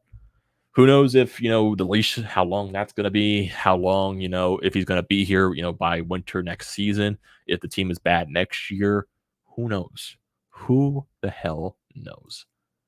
Let's see, did Cap Friendly update the Flyers cap space yet? They did not. Justin Braun is still on the Flyers cap friendly right now. Still on it.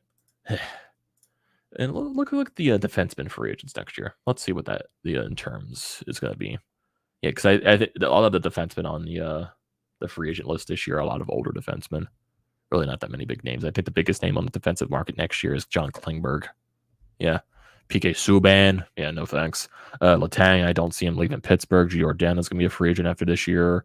Let's see. Hampus Lindholm, he just re-signed with Boston, so that's not going to happen. Yeah, John Klingberg. John Smanson's going to be a free agent after this year. Yeah, really not that many big names. Ben Sherratt's going to be a free agent after this year. Eric Branson. Justin Braun was going to be a free agent as well. Good old Robert Haig. Who else? Eric Gustafson. Bring back Eric Gustafson. Soto says, can we deal JVR, please? Who knows, man? Who knows what could happen? Let's see if Hockey Buzz just updated their rumor chart. Let's just see if anything can happen here. Yeah, Braun traded to the Rangers. Colorado trying to rely on Raquel. He also says rumor possibly Pavel Zacha for Jake DeBrusk. Who knows there? Yeah, really nothing much else here. Habs have called about Jacob Chychrun and Lafreniere. That's interesting. Yeah, really nothing else has updated yet in terms of rumors and everything. Richie says he feels like that's an off-season move, responding to Soto. Yeah, you never know what could happen. I feel like with JVR, they trade him or they buy him out. I feel like those are just one of the two options. He's not going to be a Flyer next year. That's what I feel, though. That's what I feel. Anthony from DeMarco says, to reiterate, the Flyers are definitely not moving Provorov or Sanheim today per source. There has been interest and things can change down the line, but nothing is happening today. Yeah. The only way I see the Flyers moving one of those guys today is if they get blown out of the park, and I don't see that happening today. Let's see. Let us see what happens.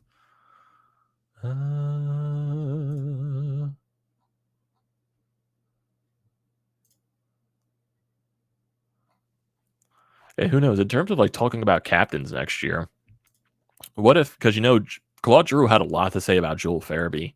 And then, the press conference, after the game, saying, he told, Farabee that he's going to be an elite player in this league. He's going to be, one of the, he could probably even surpass Giroux in Flyers history. So, who knows? Does Joel Farabee get the captain next year? Did the Flyers go that route, make a young guy the captain? Who knows? Who knows? 100% true says, love your mic, bro. Sound quality is top notch. Thanks, man.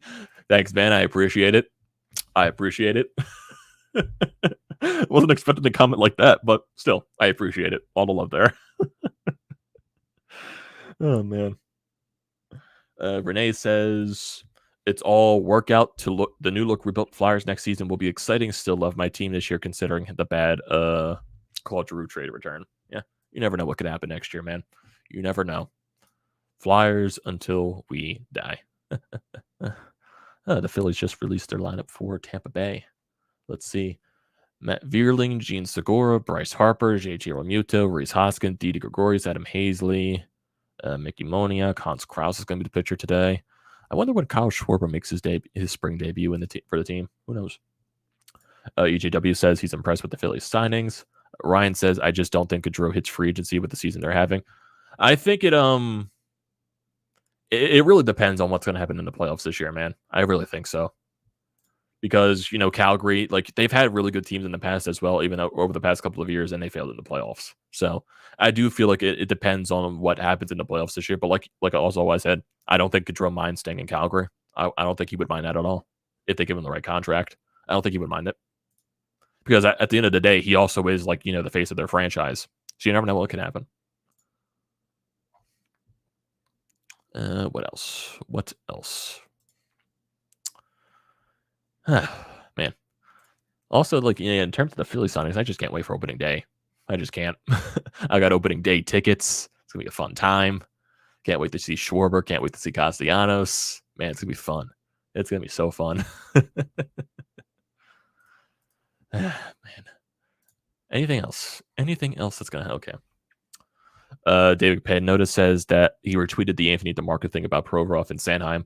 Aligns with what teams are hearing. As Anthony says, don't expect the Flyers to move Provorov or Sanheim in the next 2 hours. Yeah, not expecting that ever. The only thing that's going to happen is that they get blown out of the park. Really, that's the only thing I see happening. I like how the NHL app takes 20 years to notify, oh, this trade happened. Oh, you remember Noah Carter Fleury? He got traded to Minnesota. Yeah, that happened like an hour ago or an hour and a half ago. Let's see. Interesting. Let's see. Anything else on the Twitterverse? Yeah, anything major going to happen? Come on, NHL. We need something major to happen here, bro. Need something major. Definitely need something good here. Scrolling for the Twitterverse just to see if anything else is going to happen. And once again, Kevin Weeks in his studio. Let's see. People are saying, come on, Flyers, do something. I don't think anything gigantic is going to happen the rest of the trade deadline. I think Braun was probably going to be their biggest trade today. That's what I would expect, at least. So you just got to basically wait and see what happens if they do make another trade. It's probably going to be very minor, though. That's what I'm expecting. The major one was Claude Giroux, and they already got that out of the works on Saturday. So basically, you just got to wait and see what happens. Rich says, Avs circling back on Miller and with taking an L on Giroux. Yeah, they could possibly go after JT Miller. Never know. Never know what can happen. Oh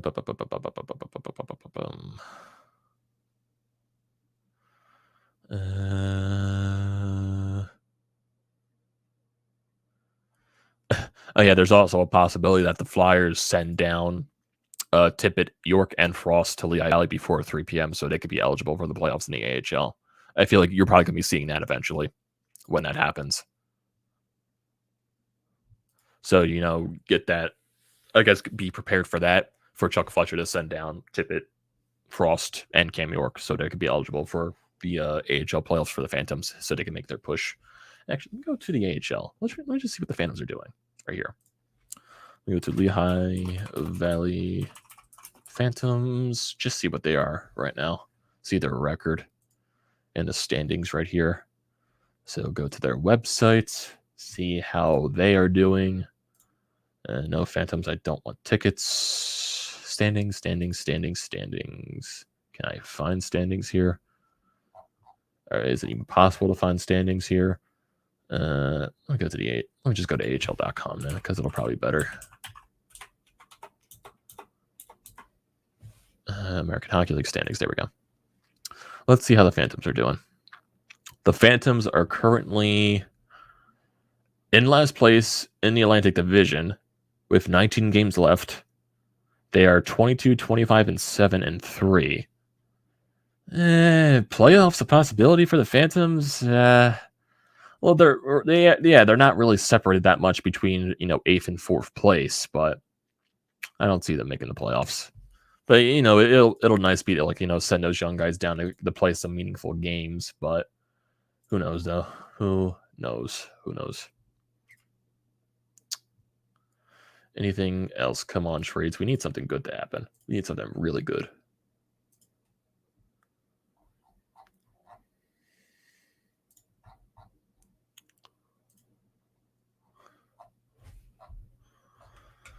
Sixers. And speaking of Sixers, that game yesterday was horrible. That Sixers game yesterday was so bad, man. Just everything was bad about that game. But I'm not worried. But still, they're going through the growth process with the team and everything like that. So you never know. Rich says Tyler Bertuzzi possibly getting traded. Who knows? That could still be a possibility. I like to see Tyler Bertuzzi go to a contending team. I think he deserves it. Let's see. Is there anything else rumor-wise? Come on. We need something here. Eklund says that Nemestikov can possibly go to the Penguins. Stay tuned on that. Anything new? I wonder what the Ron Hextall's going to be doing with the Penguins right here for the trade deadline.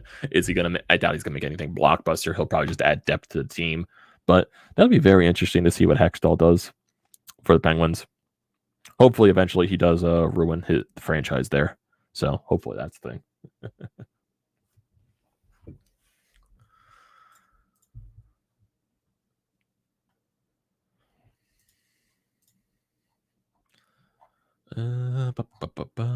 Anything new? Come on. We need something new. We need something good. My goodness. Hey. Let's see. Anything from... There we go. Travis.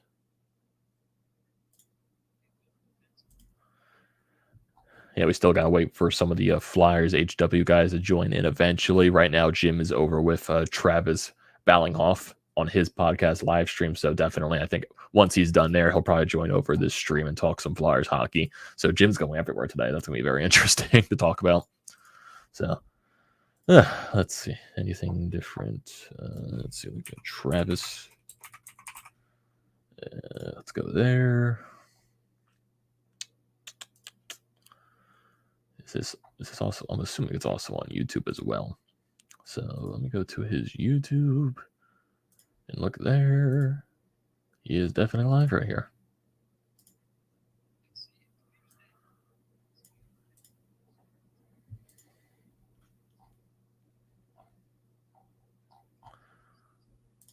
Yeah, let me go to actually let's go to Google Chrome for a couple of seconds here as well.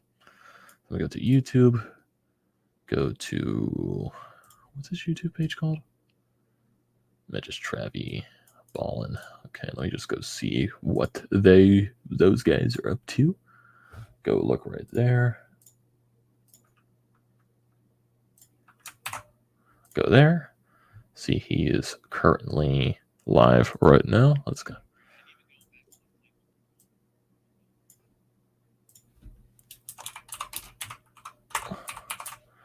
And just say hi to them in that chat, just to see what they do. Okay, let's go back to here. Let's see.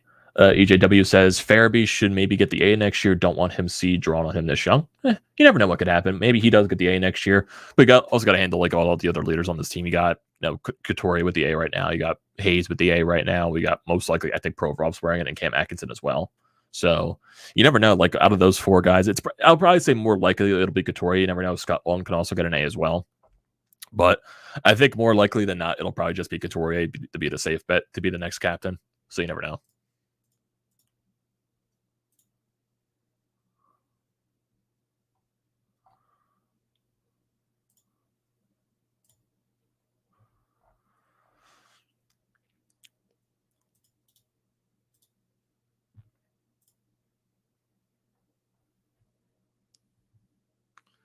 I'm trying to think about as well with, like some of the other guys that are on the roster right now for the Flyers and like in terms that could possibly be traded. So you got Derek Brassard, who's still a UFA with the team right now. You got right now other UFAs. You got Keith Yandle, you got Connaughton, you got Seal, you got Martin Jones. Really, the other UFAs are just defensemen besides Brassard. Really, the only guy that I can see possibly getting moved is maybe a Brassard if the team wants a depth forward for cheap. Maybe you see Jones get moved. I'm not really expecting it that much. maybe Yandle gets moved. I'm not sure. He does have a no movement. He does have a no trade clause in his contract, which is like weird for that cheap of contract to get a no trade clause. But who knows? Who knows? Here's an interesting, not NHL news. The Falcons and the Colts. They're in talks on a trade that will send quarterback Matt Ryan to Indianapolis. Interesting. That's interesting. So the Colts, they had who? Carson Wentz last year. Who did they have before Carson Wentz? Like, I'm drawing a blank on it. I am seriously drawing a blank. He was a former Chargers quarterback. Why am I blanking on this? Colts quarterback.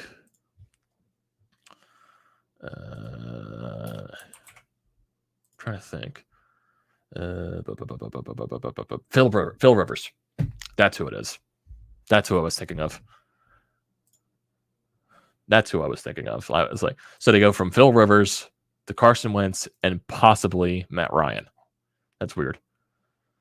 Claude Giroux is dressing the media with the Florida Panthers. Is that going to be live? Let's see. Florida Panthers.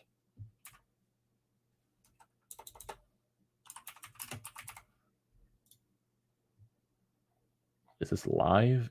Why is it not live? Why can't I watch Claude Giroux talk with the Florida Panthers now? I want to see that.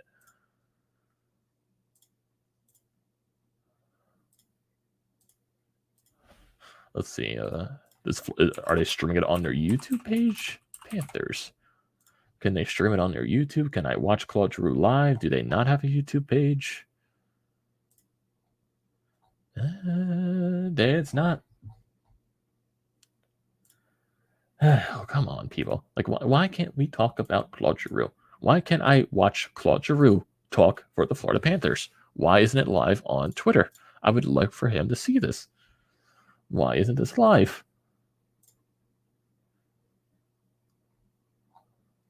Even though this was 3 minutes ago, so maybe they will eventually stream it live, but I want to see Claude Giroux talk live right here.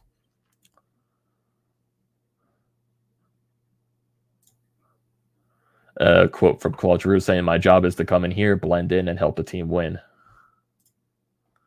Come on, I want to see Claude Giroux talk, man. I want to see Claude Giroux live. Let me watch. Florida Panthers, let me watch.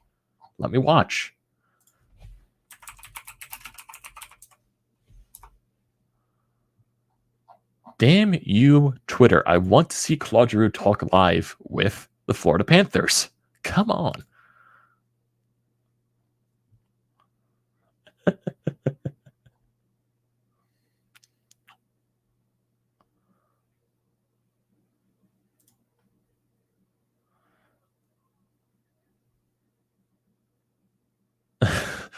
Giroux on Sasha Barkov. If he has a chance to play with him on that line, it'll be like going to school for the first time. Just getting going a little bit. Oh, is that some shade to the Flyers? Is that some shade to the Flyers for not pairing him with someone?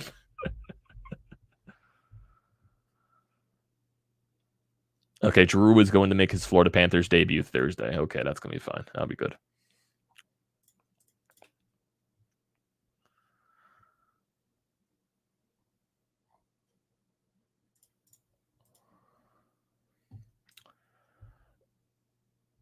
Rich says, if you can get it live, you can pop it up for us. Yeah, if I can watch Claude Giroux live, I'll definitely show it in a stream. I definitely will, but I don't think they're streaming it on Twitter or anything like that.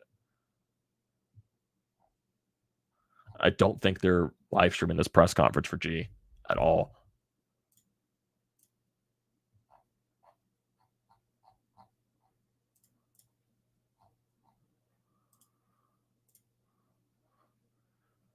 Don't think they're... No, I don't think they're streaming it. I don't think they're streaming it.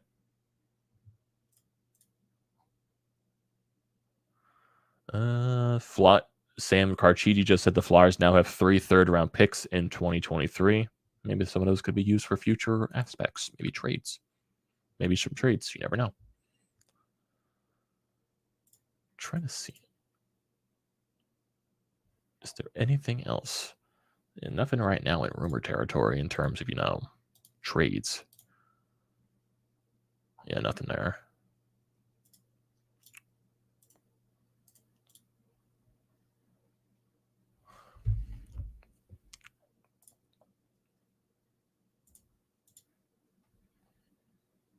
I'm trying to see if I go to Flyers cap friendly again, in talks of JVR possibly, because I know JVR is going to be a little bit of a topic right here. So does it get traded today? Probably not. Is there anything, in terms of, the Flyers possibly? Let's see. I know there is is it tools? No, not fantasy. Here we go, calculator.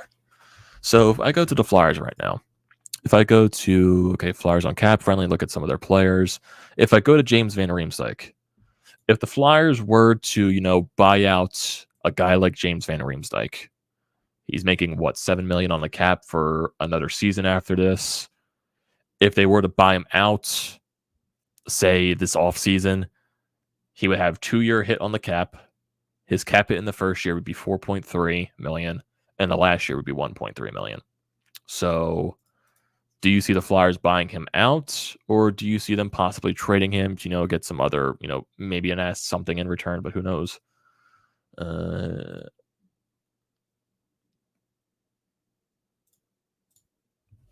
trying to think. Can the Flyers, can Chuck Fletcher maybe dump JVR's contract at a team that's willing to take the salary for another year? You never know. Like a team like another team like Arizona. Maybe you throw him to a Montreal. That's not a good team. Maybe you throw him to another bad team. You never know. Or is there a contender that's looking to maybe add a JVR? Who knows?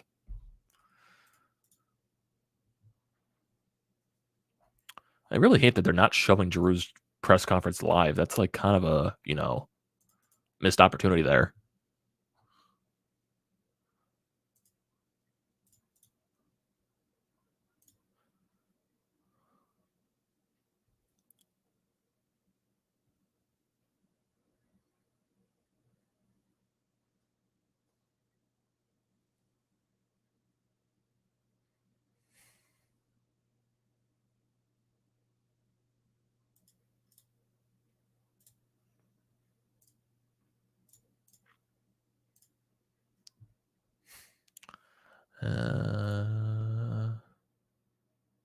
Giroux can't stop saying he is excited to play for Florida. Giroux can't stop saying that. And he keeps repeating. Man, G's excited to compete for a cup. I want to see this team win a cup. Is Florida already selling? Are the Panthers already selling Giroux stuff? Let's go to NHL.com. If I go to Panthers, if I go to their shop, are they selling anything Giroux related right now? Are they selling anything Giroux related? Because I would love to buy something Giroux related. If I go to men, if I go to shirts, and not a jersey. I'm not buying a Panthers jersey for Giroux. I'll probably buy just a t-shirt.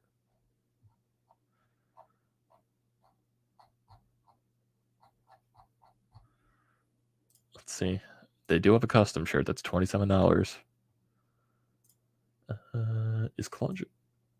Do they have a guy on the roster that wears 28? I don't think so. 28.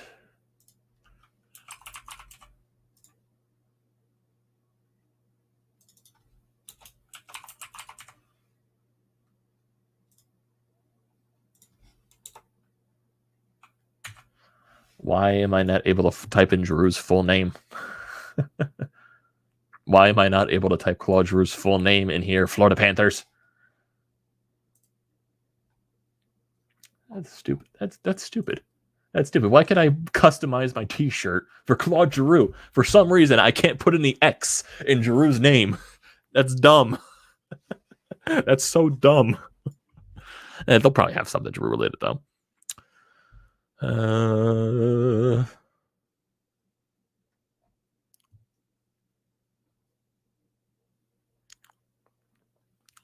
Let's see. Brandon Sommerman just posted Flyers now have some wiggle room in the 2023 draft. As a result of the Rasmus Ristolainen trade, the Flyers do not have a second-round pick. Now with the trades of Giroux and Braun, they have 3 third-round picks, plenty of ammo to trade into the second round for that draft. Yeah, you can use some of those third-round picks possibly as trades for, this offseason or anything else. Never know.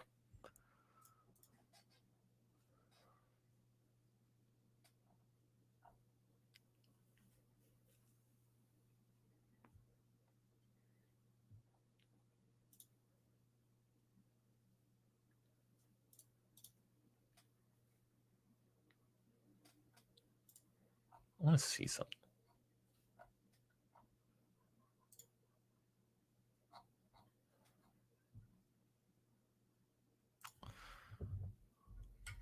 Why can't I? Even though I do have a Florida Panthers reverse retro jersey. Do I get that stitched with Claude Giroux's name on it, boys? Do I send my Florida Panthers jersey to get stitched with Claude Giroux on it? Is that an option? Is that an option for me? That'd be an interesting option, but it's an option indeed. Is there anything else? Okay, the Flyers made the trade official on their thing. They have acquired a third-round pick for Justin Braun. That JFresh analytics account said Justin Braun, acquired by the Rangers, is a veteran shutdown defender and a penalty killer who puts up strong defensive results in a second pair role on one of the league's worst defensive teams. Yeah, you're going to get a good return. You're going to get a good return for Justin Braun.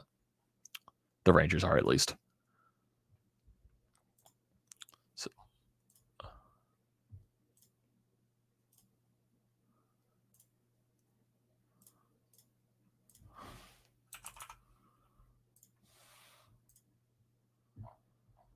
let's see. So, okay, is the Flyers cap friendly? It's not updated yet, though. Okay, conditional first-round pick in 24. They got the third-round pick from the Panthers, and they also got a third-round pick from the Rangers, so that's just yet to update yet. Okay.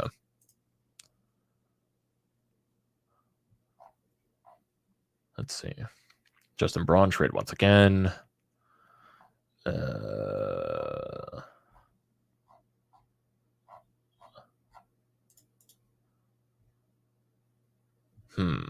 Anything different? Anything new? I don't think so. Yeah, Braun trade's now official from Charlie O'Connor.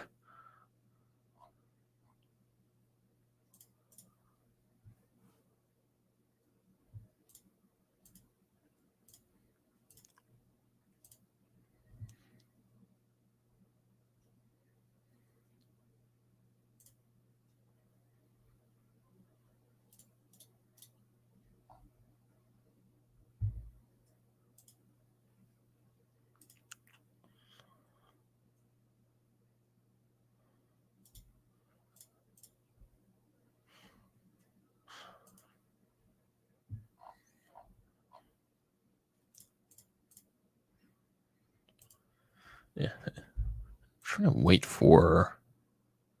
just trying to see if there's like anything, because right now on Twitter, like there's really nothing going on down here. So is there any other? So if I want to go to the Flyers just in general now. So if I go back to the Flyers just in terms of right now, let's see. So if I go back to their cap friendly.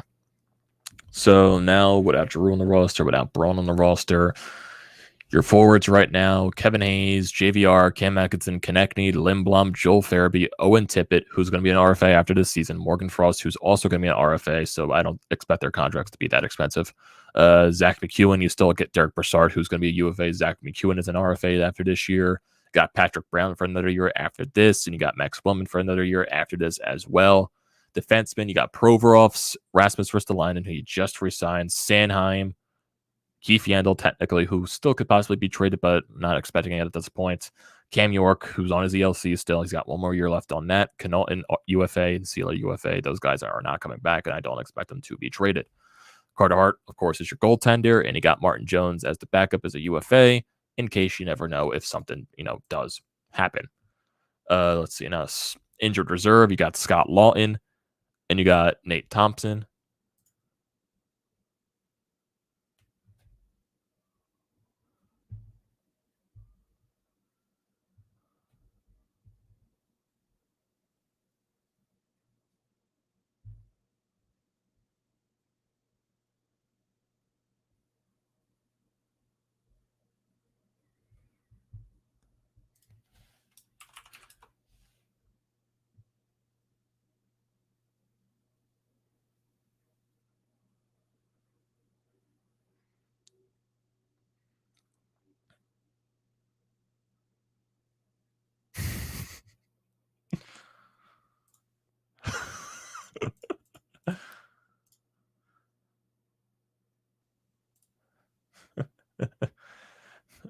Yeah, so we got a little bit here, boys. I think I'm also listening to I'm also listening to Travis and also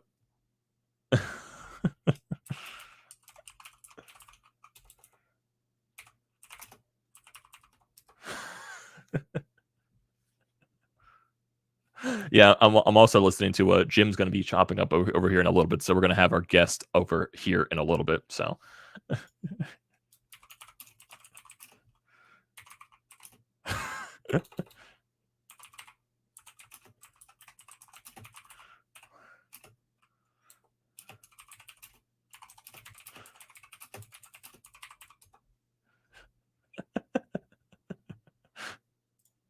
yeah, so I'm just like watching Travis's and also the podcast they're in right now. So I'm just chatting with them. Yeah, Jim said he's going to join here in a little bit, so definitely stay tuned for that. So I'm just having some fun with them in the chat right here.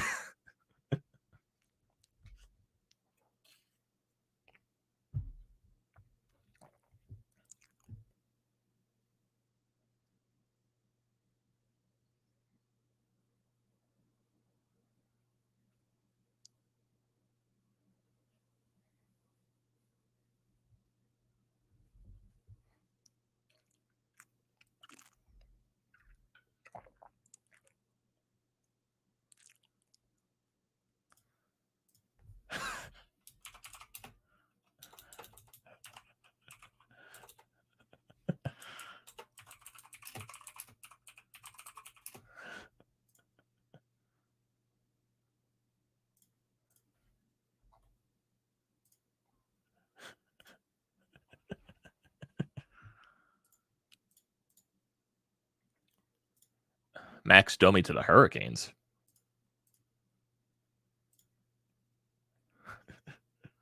Let's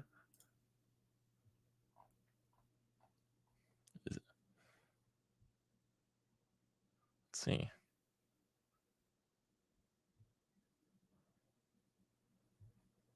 That's interesting. Someone just GM Dave Dombrowski said that the Phillies are making one more deal in the next few days. I wonder what that's going to be. Wonder if that's going to be a trade.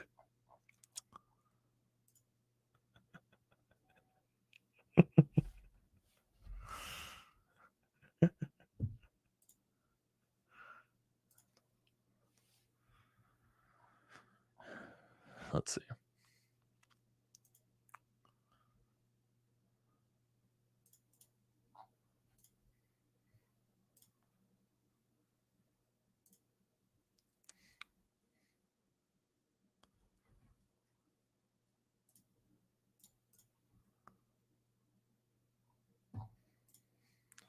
It's funny. Chris is also in this live stream as well. Like, I guess in a break from school. I'm just messing with him a little bit, calling him a traitor.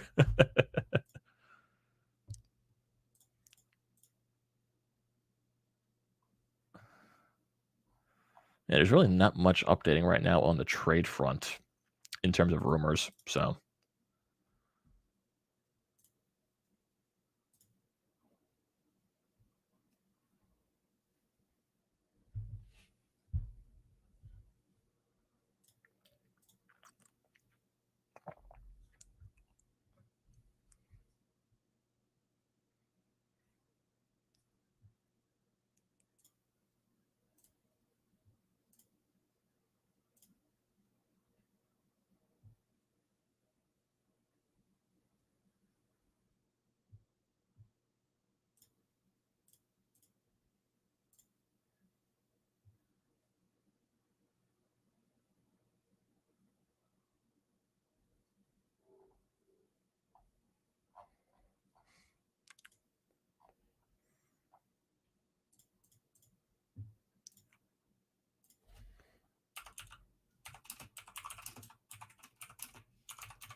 there we go. Bob McKenzie, Andrew Cogliano is in San Jose as a veteran player who could be moved today. Colorado and New York believed to be on the interest there.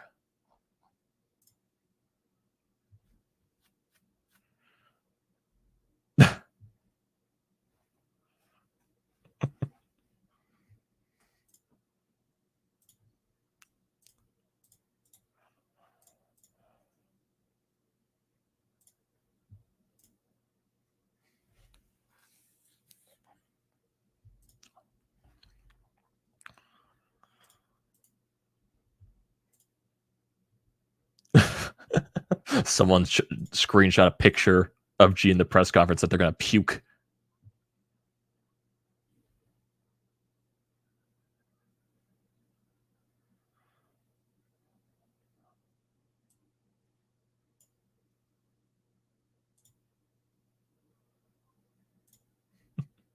Okay, so it sounds like Jim is hopping on in a little bit. So gonna have some guests talk about some Flyers hockey, talk about some other things. So definitely look forward to that. So I'm just trying to see if there's any more, rumors out there. I know like everyone is gonna be talking about the Ivan Provorov thing still. Like, is there the possibility of, I know like not why am I saying Niskanen? I'm like, Martin Jones, Keith Yandle. I don't know. I don't see like they're gonna be getting anything like that. Florida is after Kopp and Letty. Sheesh, they're on fire. Interesting. That is very interesting. Oh, we got our guest in the stream right now. We got Jim over from Flyers HW. My man, how are you doing? The man. What's up, Amedeo? How's it going, dude? Not much. Been streaming here for almost 2 hours at this point. But 15 more minutes. You got any coffee over there? I don't have. I have a good bottle of water. Dude, I would have an IV of caffeine just plugged into my veins over there. What do you think? What do you think about the day so far? I guess you could say it's as expected right now. Braun, I'm perfectly fine getting a third-round pick. I don't think he probably would. At best, he would have got you a second, but I'm perfectly fine with the third-round pick. That's probably the best you could have gotten for him at this point in stage. Yeah, I think I would agree. We've talked about him on our show quite a bit. I'm a huge Justin Braun fan. I think this is made pretty clear by now. He does everything that you need, everything that you ask from him. He's not being paid like a top pair defenseman, but he's been playing like one. I mean, he's been playing top pair. I don't want to say he's been playing like one. He's been forced to do it, and he's been doing a fine job of it. Right. He's doing enough. He's not sinking the ship on his own kind of thing. And he's getting paid like a third pair guy. So I have a lot of respect for that. He hasn't been a problem. Mike Yeo mentioned during the press conference yesterday, he comes in every day, does what he's asked to do, what he's supposed to do. Braun is not one of those players where you have to go and check in on because you know what you're getting from him. He's mature. He's a leader. He's a hell of an acquisition for the New York Rangers for a 2023 third-round pick. I hate that he got traded to New York of all teams, but hey, I don't know. I don't want the Rangers to win a playoff series, so I feel that too. have as much success up there as you can without winning the Stanley Cup, Justin Braun. Sorry. Yes. It's funny too because I think Florida's having their press conference with Giroux right now, and sadly they're not streaming it.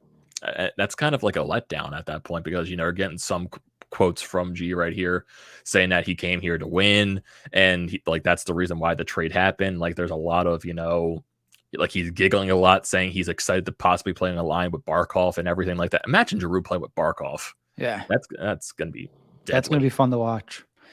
And a lot of the reason why I think he picked Florida, I mean, not just because it's beautiful down there, and like I mentioned on the last show with Travis, I mean, he instantly gets a raise going from, wherever he is, Pennsylvania or New Jersey to Florida, like no tax on his income.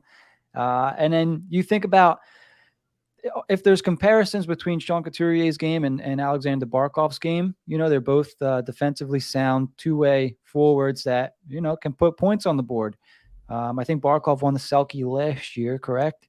I do believe he did, yes. And we know Coots won it a couple of years ago. So maybe Barkov's game, Giroux, there's some comfortability there. He has experience playing with the guy similar to Barkov. So to me, Florida always made a lot of sense for Giroux. And, towards the end there we heard, and I'm not sure how true they were, but Giroux kind of questioned what his role would be in Colorado. Would he be playing on a second line? Would he be on power play one? Like, what would he be out there? Whereas his role in Florida was a little bit more defined, I think, in my opinion.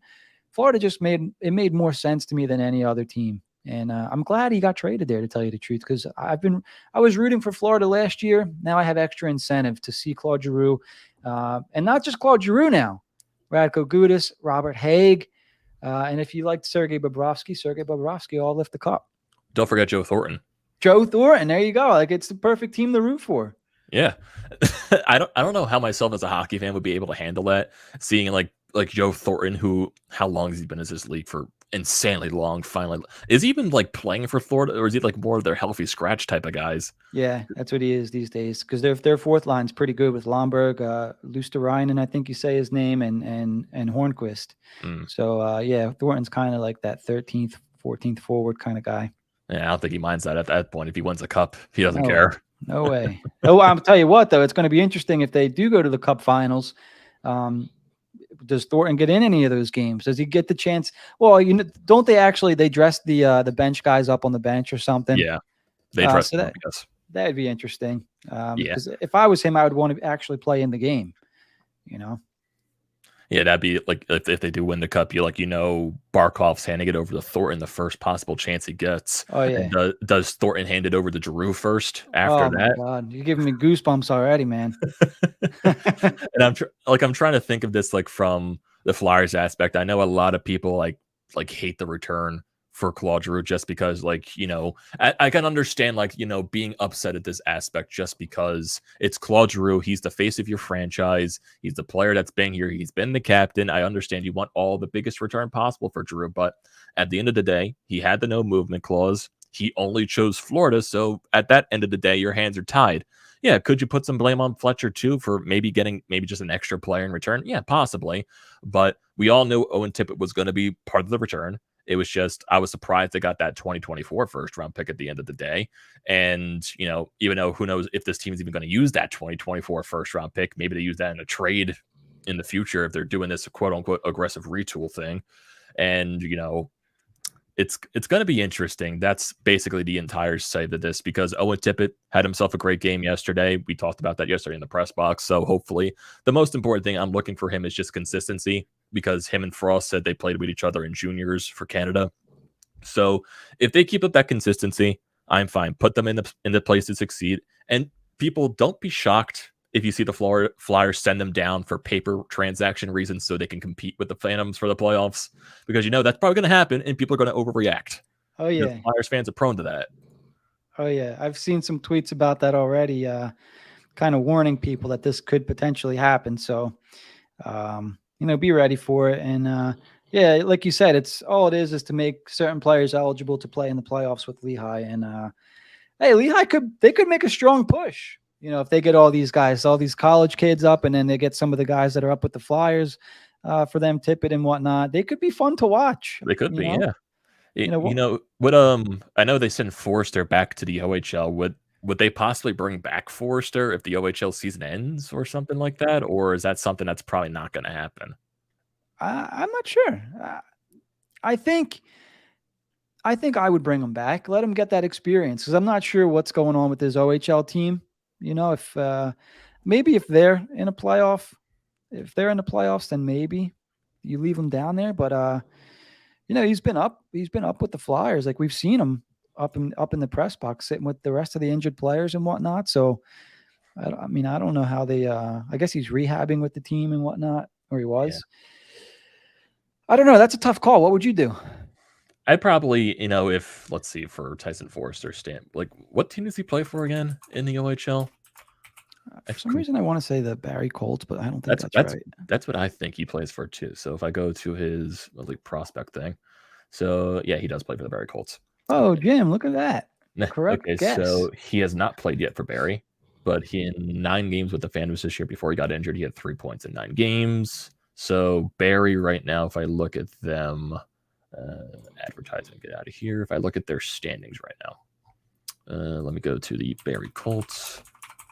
see where they stand in the OHL right now and see like what other. Okay, it's a report from Forster is returning. Is there any type of standing wise here? Standing. Okay, OHL standings actually. Let me do that. I don't know why this is so difficult to find. They always make it like for these huge leagues, their sites are not that easy to navigate, right? Barrie Colts, they are, that's 29. Okay, 20 regular season. Barrie Colts, they are currently out of a playoff spot right now. They're in 5th place, 29, 21, and 4. They are, they're 10 points behind the 4th place team, which is the Kingston Frontiacs. So if they don't make the playoffs, you'll probably see Forster return to the Phantoms. Yeah, I would say that probably makes the most sense too, right? Yeah, and for Zayd Wisdom, since he's on Kingston, if they make the playoffs, he probably keeps them up there. Yeah, I'm a huge Zayd Wisdom fan, by the way. Yeah, with Elliot Deonay when he plays for Halifax, I want to see what the QMJHL, see what they're doing with with Halifax, because I know Deonay is having a really good year with Halifax. So I want to see. So their regular season, the Halifax Mooseheads.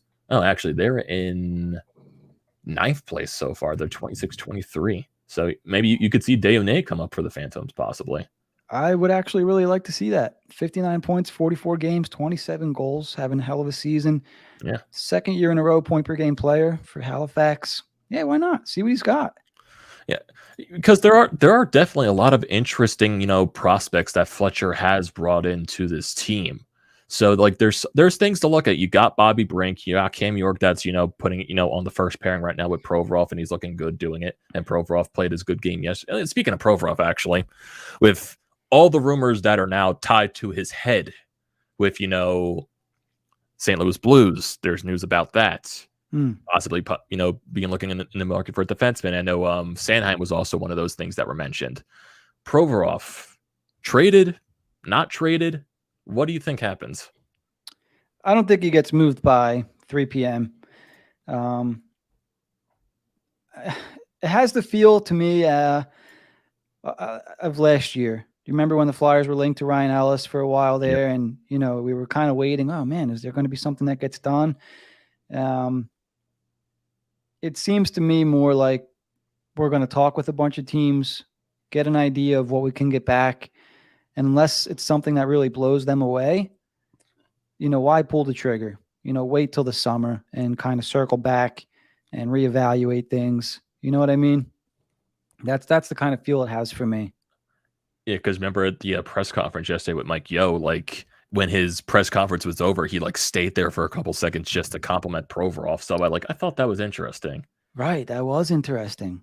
And so like, do they know about all the rumors circling Provorov's head, or is it just everything with Provorov having a bad season, like his first game, he just wanted to finally like get some praise towards him? Was it just something like that? I think so. It's kind of like he did stand out yesterday. He did, yes. You watched the game, and hey, fans noticed on Twitter too. Like that's for sure. He was getting a lot of love on Twitter yesterday, and I really liked that he came out and did that. He made a point. Hey, he noticed it too. The coach obviously noticed it and wanted to make sure that we all made sure that we knew, hey, Ivan Provorov played a great game yesterday. You guys didn't ask me about him, but I wanted you to know. That means something, I think. It says something. It's a message to the player. Like, hey, like when you play well, we notice. When you play bad, we notice. So it's like, do more good things. Because we want you, we like you, we want you to succeed here, but we need to see more of the positive. Ivan, like he was paired up.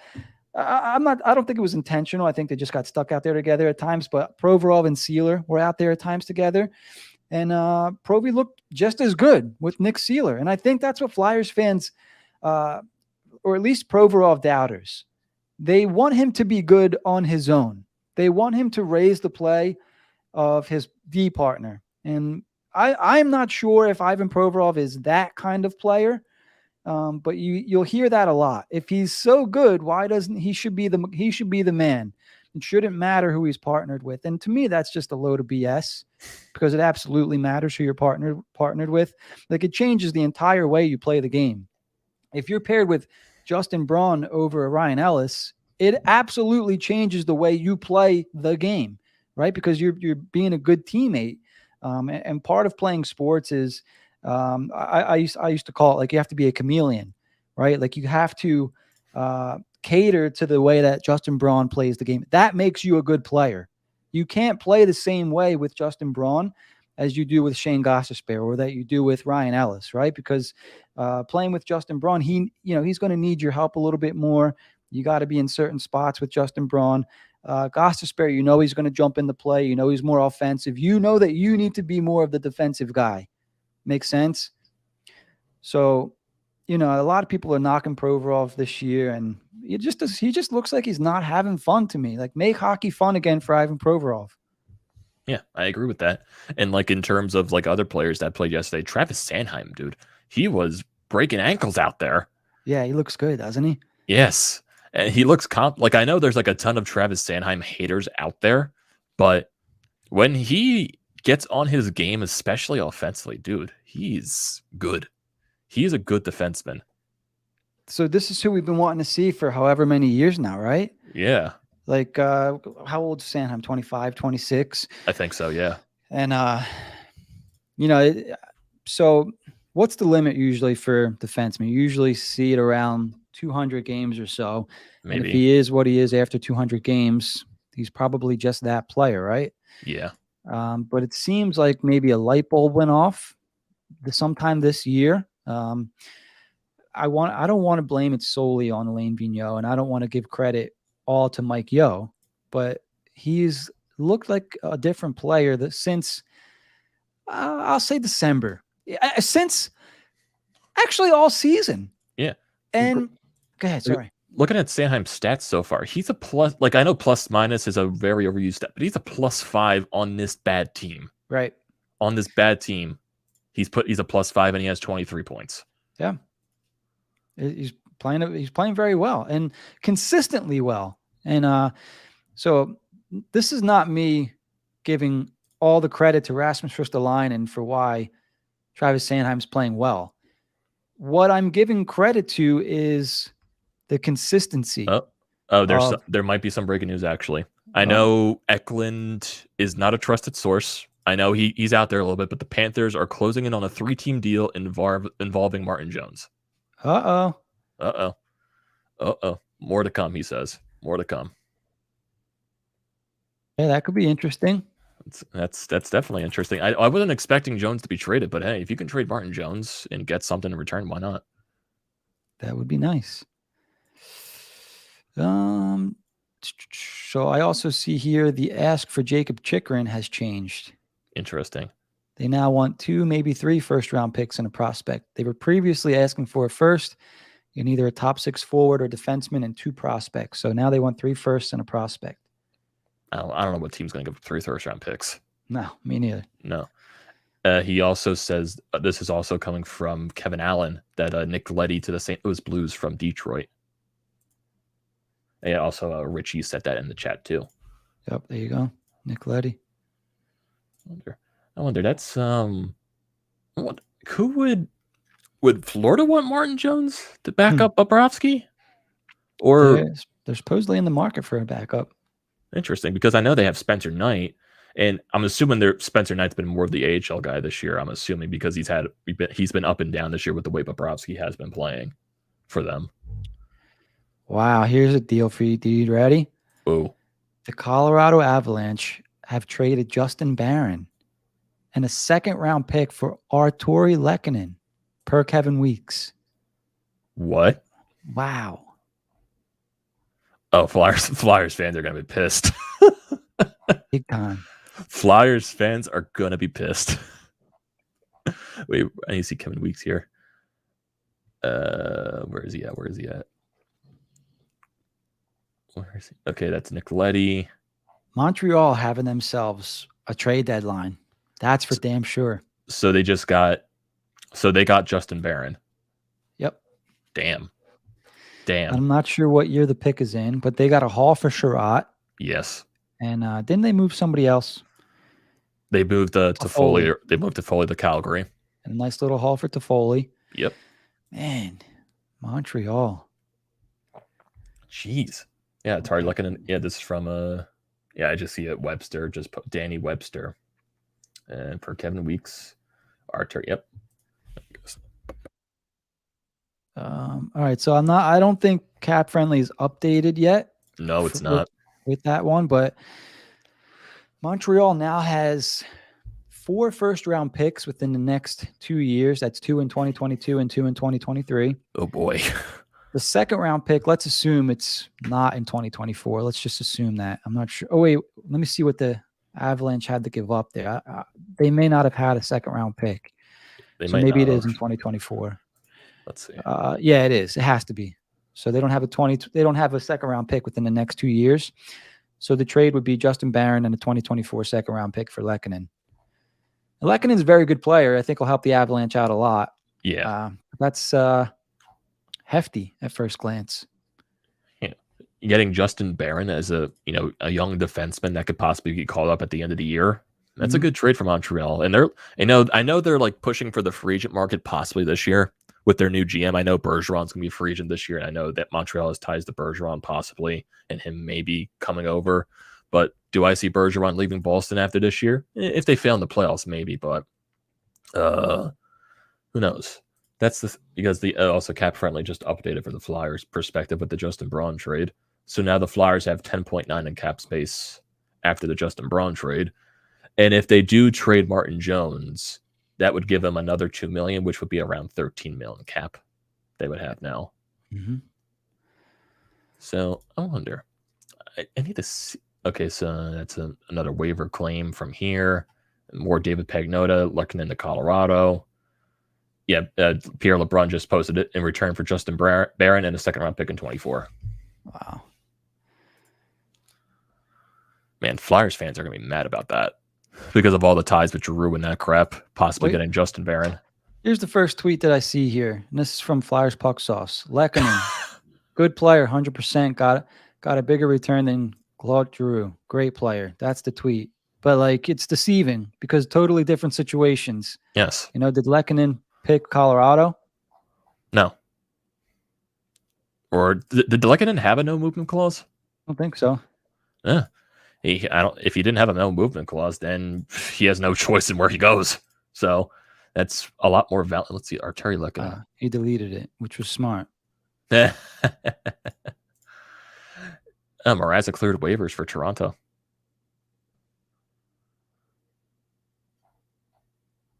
Yeah.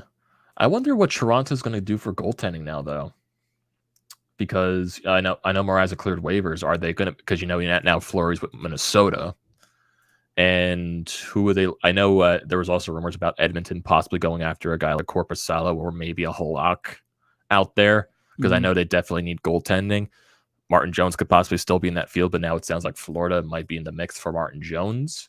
Interesting. So we got to see what happens in that standpoint. What is Anthony DeMarco just posted? Speculation is that Martin Jones has been moved. Huh. And now everyone's doing the Kevin Weeks jokes again. Anything else? I need some good sources right here, man. I need some good. Let's see. Did Eklund update anything here? Okay. Apparently, for some reason, Hockey Buzz on their thing says Arturi Lehkonen into Colorado, but the Flyers logo is on there. Huh. I don't know why, but okay. Yeah, involved in a 3-team trade for Martin Jones. Here we go. Yeah. Top prospect, and that's Frank Siravelli. Rich says Oscar Sundquist and Jake Wallman for Nick Leddy. That's who Detroit got in return. Wow, really? Yeah. That's a good return for Detroit. Oh, yeah. That's a good return for Detroit. And where did Leddy go? He went to St. Louis. Huh. Is there anything else here? So I'm trying to think about other, because we know with the Claude Giroux trade, they dumped Bunneman, they dumped Rupstov into Florida's system to clear some contracts up. And it was funny how some people got pissed off that they randomly traded Rupstov and Bunneman. But if you look at the thing right there, Chuck Fletcher said it in the press conference yesterday because someone asked him a question about that. There could be a possibility to sign some college free agents in the offseason. there could be a possibility. You know, a lot of the prospects that they need ELCs. You know, Bobby Brink needs an ELC. You know, Noah Cates needs an ELC. You know, Fedotov needs one. Maybe they get Emil Andre from Sweden. Maybe they bring him over because of the season he's having. That'd be fun. Because I know Andre is having a good season actually over in Sweden. Yeah. I want to see his stats actually, because I know he was captain of Team Sweden before the World Juniors was postponed. So if I look at Emil Andre right now for a HV71, in 41 games, he has 33 points, 9 goals, 24 assists. And how old is he? He's 20 years old, and he's one of the youngest guys in a pro league in Sweden. That's good. Yeah, he's that's really good. In the men's league, yep. And I want to see because Emil Andre, there's like we're going back to like Chuck Fletcher's drafting and all that stuff, because there are some interesting. We know Bobby Brink's there, and he could, he's leading the NCAA in points. He could possibly win the Hobie Baker Award this year for Denver. You got Cam York, you got Forrester, you got Deone, you got not Wade Allison, you got Zayd Wisdom, you got all these other picks possibly. You got Emil Andre. There's some prospects. If development goes right, that's the thing. We can't say these prospects are going to be anything, because development in the Flyer system is not the best, because we know everything with Hextall's drafts, they become more complementary players at best than stars. With connecting and all that, with all these other players, they're more complementary pieces right now. We don't have a standout star. Could one of these guys, hopefully develop into something? Who knows? We know Chuck Fletcher drafted Kaprizov in Minnesota, and he's turned into a superstar for Minnesota. Hopefully. Yeah, I mean, yeah. I think I don't hate Chuck Fletcher's drafting. I think he's doing a pretty good job. We're talking about a guy like Denoyer, right? Drafted in the 5th round. So you're not going to hit. So here's my thinking in terms of the draft. I'm excited for the 1st, 2nd, and maybe the 3rd round. Whatever happens in 4th, 5th, 6th, 7th, I'm not going to get mad at you for missing on those picks. But, you want to hit once in a while, right? Like from your 4, 5, 6, 7 picks, maybe you want one of those guys to be on your 4th line, or a potential, 3rd line guy, or a guy that bounces between the AHL and NHL, because they're not your 1st round to 7th round picks are not all going to be on your NHL team. That's just the reality of it, right? So you really need to hit on your top 3 picks and maybe get lucky in the later rounds. And Chuck did it with Kaprizov. We'll see what happens with Denoyer. Hextall did it with Lindblom. Give some credit there. See what happens with Wisdom, 4th round pick. There you go. Wisdom, perfect example. Yeah. And also, I see as Anthony Sanfilippo throwing some shade at the Colorado media, retweeting the Avalanche tweet. He says, you mean Barron and a high draft pick was something Colorado was willing to move in a trade? You don't say. Huh. Because it's funny, like with the Colorado media and stuff like that, it sounded like a lot of their guys did not want Giroux for some odd reason. Like their media hated Giroux, the aspect of it. And they like worshipped, getting guys like, why am I blanking on the name right now for Colorado all back in the day when they won the cup? Why am I blanking on it? Bork? Yeah, Bork. I don't know why I blanked on it. Like they praised Bork, and they're saying like Bork was a 40-plus-year-old defenseman even though he was still a great defenseman at that point. Yeah, I don't know. Colorado's weird. Colorado's just weird. And there's also from David Pagnotta saying the Golden Knights may be working a trade involving getting Dadonov. I think your dog has some insight on, does Martin Jones get moved? Does your dog have insight? I'm trying to see. So we got nothing here on the trade aspect. I'm trying to see other interesting moves right here in terms of going into free agency next year for the Flyers standpoint, because we all know the aggressive retool and all that crap with Fletcher, Dave Scott, and all that. Like, how long do you think the leash is left with Chuck Fletcher? Like, would you be surprised if he's not here next year? Like, halfway through the season, would you be surprised? It is interesting. So there's like 2 sides. You could say, well, if they're thinking about letting him go, why let him navigate through this trade deadline? And my response to that would be, well, you're not doing anything major at this trade deadline, right? Like you're selling parts off. You sold Claude Giroux. And I'll come back to that in a second, but you're selling off Justin Braun. You're selling off potentially Martin Jones. You're not making any huge additions to the roster for the next GM to have to fix. And the Giroux trade, everybody hates it, really, right? Like, don't get me wrong, because there's the side, like, that even if you knew that they weren't going to get a lot back, you still don't have to be happy with it, right? And so imagine that Danny Briere was the GM for that trade. Oh, everyone's like, he's the worst GM in the world. What the hell is this guy doing? He comes in, we're expecting all this, and this is his first trade. Yeah. So, there's a lot of that plays into it. We'll keep this guy around for the Giroux trade because people are going to hate it no matter what. And we'll let Chuck take the fire for it. You know what I mean? So I don't know. Maybe we see it in the offseason, towards the end of the season. I got to go back and check what kind of contract Fletcher had, because I know that right now Comcast is not, even though they did fire Vigneault, I don't think they want to spend money on a guy that's not going to be with the organization. Maybe they promote him, quote unquote, promote him to president of hockey ops or something, and Danny Briere moves into the GM role on his own. So we could see something like that, and I'd be okay with that.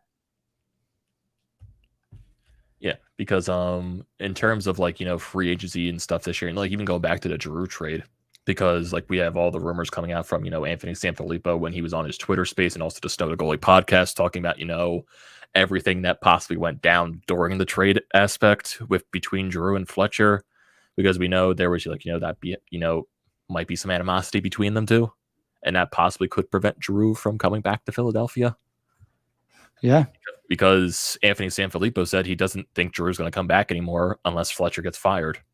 Yeah, I don't think he comes back either. And so that's the thing, though. Like, again, it sets that up, right? It's they'll revisit that in the summer. The organization can decide: do we want Claude Giroux or do we want Chuck Fletcher?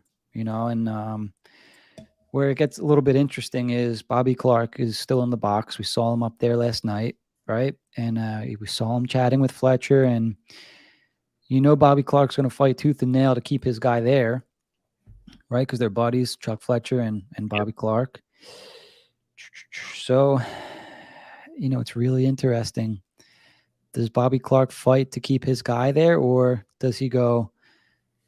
Does he want to bring Claude Giroux back? I lean towards him sticking up for his buddy. Yeah. And what makes that really interesting, right, is Claude Giroux's 1,000th game. What player was down on the ice to present him with the stick and Bobby shake Clark. his hand and everything. It's kind of like soap opera-ish, isn't it? Like, it's really really interesting. Nowhere to be seen during that entire thing. Yeah, really.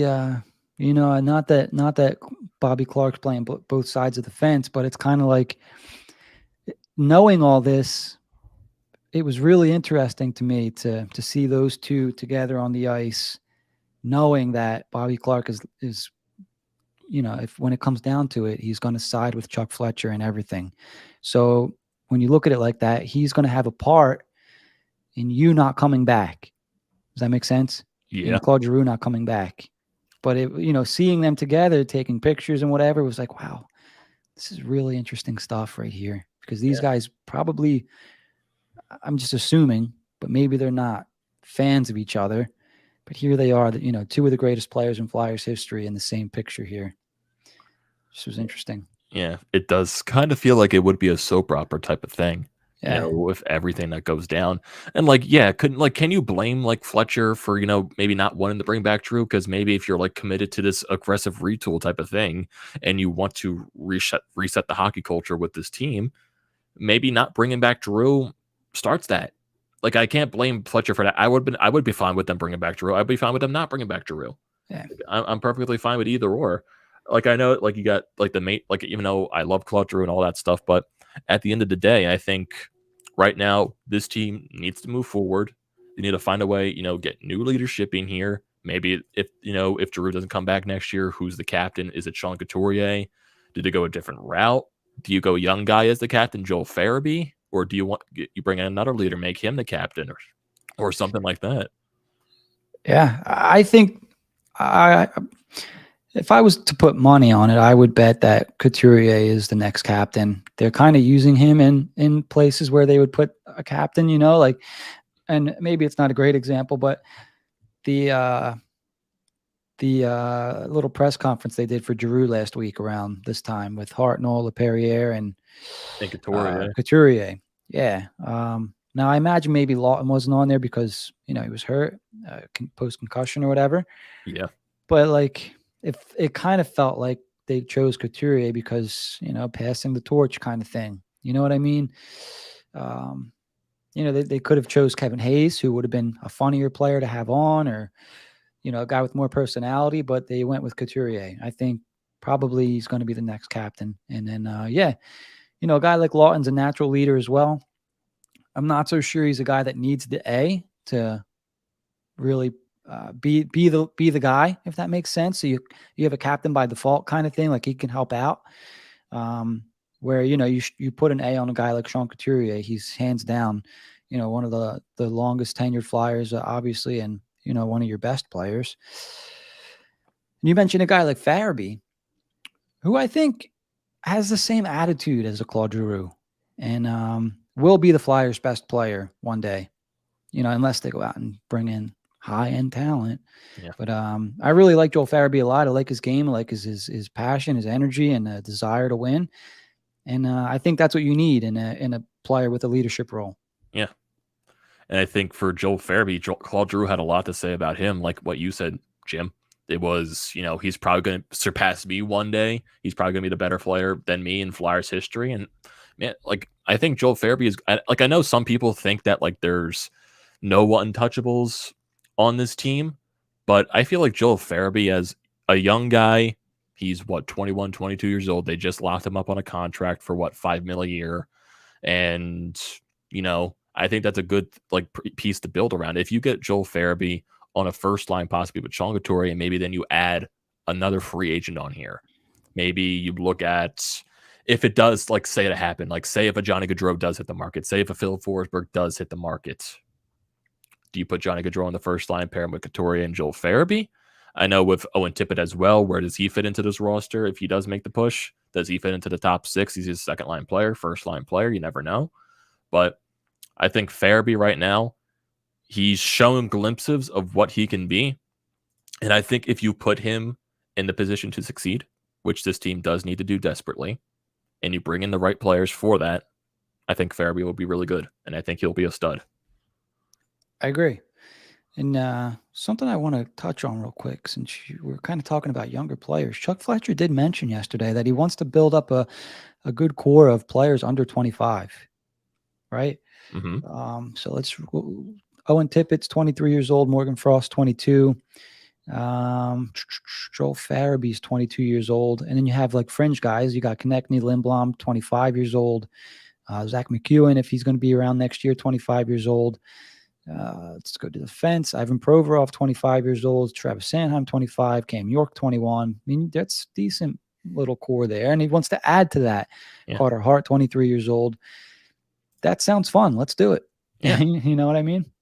Yeah, he went from one of the youngest teams in the COVID-shortened season to one of the oldest teams this year. And if you want to keep adding to, everything that's young, keep adding young pieces. And then when you add those young pieces, maybe bring them around. If you want to go get that high-end talent in free agency, whether that is a Gaudreau, whether that is a Phil Forsberg, whether you make some trades to get some acquisitions, I'm all for it. I would love to see Johnny Hockey in a Flyers uniform, but I think right now that's all dependent on what Calgary does in the playoffs this year. Because if, say, Calgary doesn't go far, which I do think they will go at least second round, but if they happen to not, maybe Johnny leaves. Maybe he goes to free agency. Maybe, because if he does go to free agency, I think Fletcher's going to go ball hard to get Johnny here. And he's going to pay them maybe whatever he wants to get him here. I hope so. That's everything that I've heard. And this is from multiple people, not just one person. I don't want to say the stars are aligning because he first has to tell Calgary he's not resigning, right? So that's the first step. And what I heard, this is how things go too when a player doesn't want to sign somewhere. He's going to come in way too high with money, give Calgary the chance to say no, and Calgary will probably come in way too low. Johnny, hey, thanks for trying. I'm going to move on, kind of thing. You know what I mean? Mm-hmm. And then he hits the open market, and it just feels like so I know that he definitely wants to come east. He definitely wants to play on the East Coast. Yes. 3 destinations that I had heard are New York, Boston, Philadelphia, not in that order. His family's from the area. I believe his girlfriend's from the area. She works in the area, or maybe it's his wife. I don't know. I didn't dig that deep there.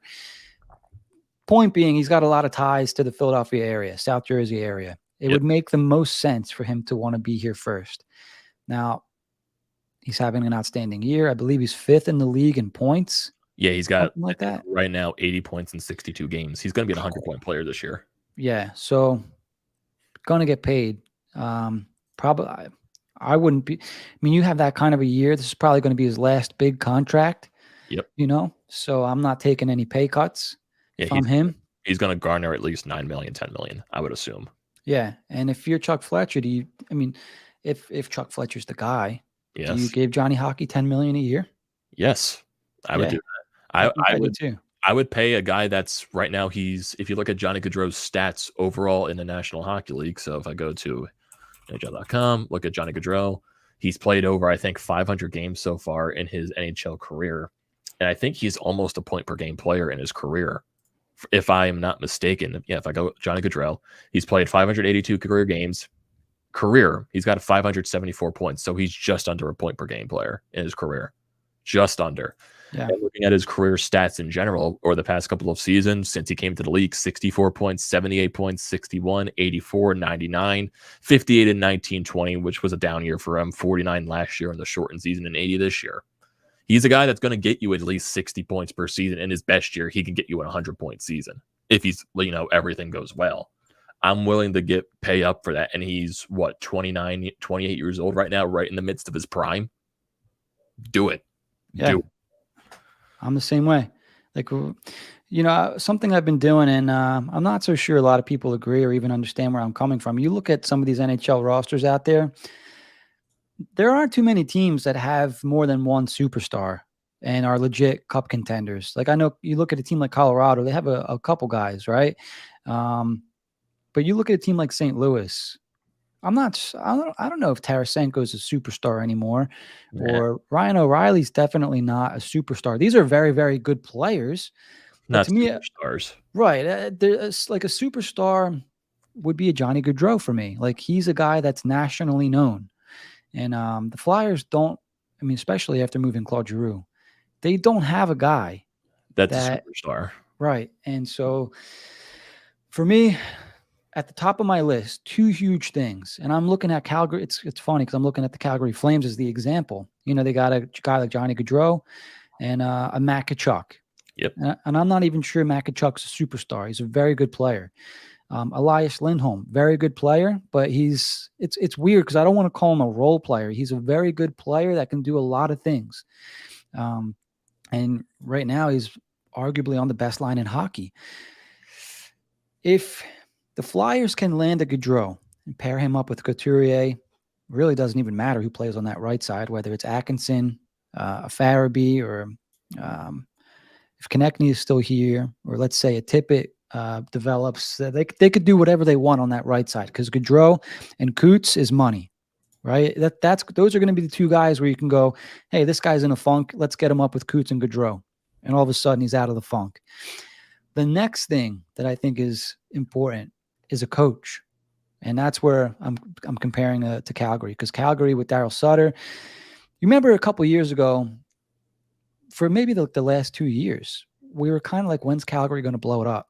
Because they're underachieving. They've been kind of like the Flyers in a way, and we've all been like, well, Gaudreau's going to get traded out. Like, Matt Tkachuk's not going to sign. They're going to blow it up. They get traded. Right. They're going to blow it up. And what did they do? They doubled down on the GM.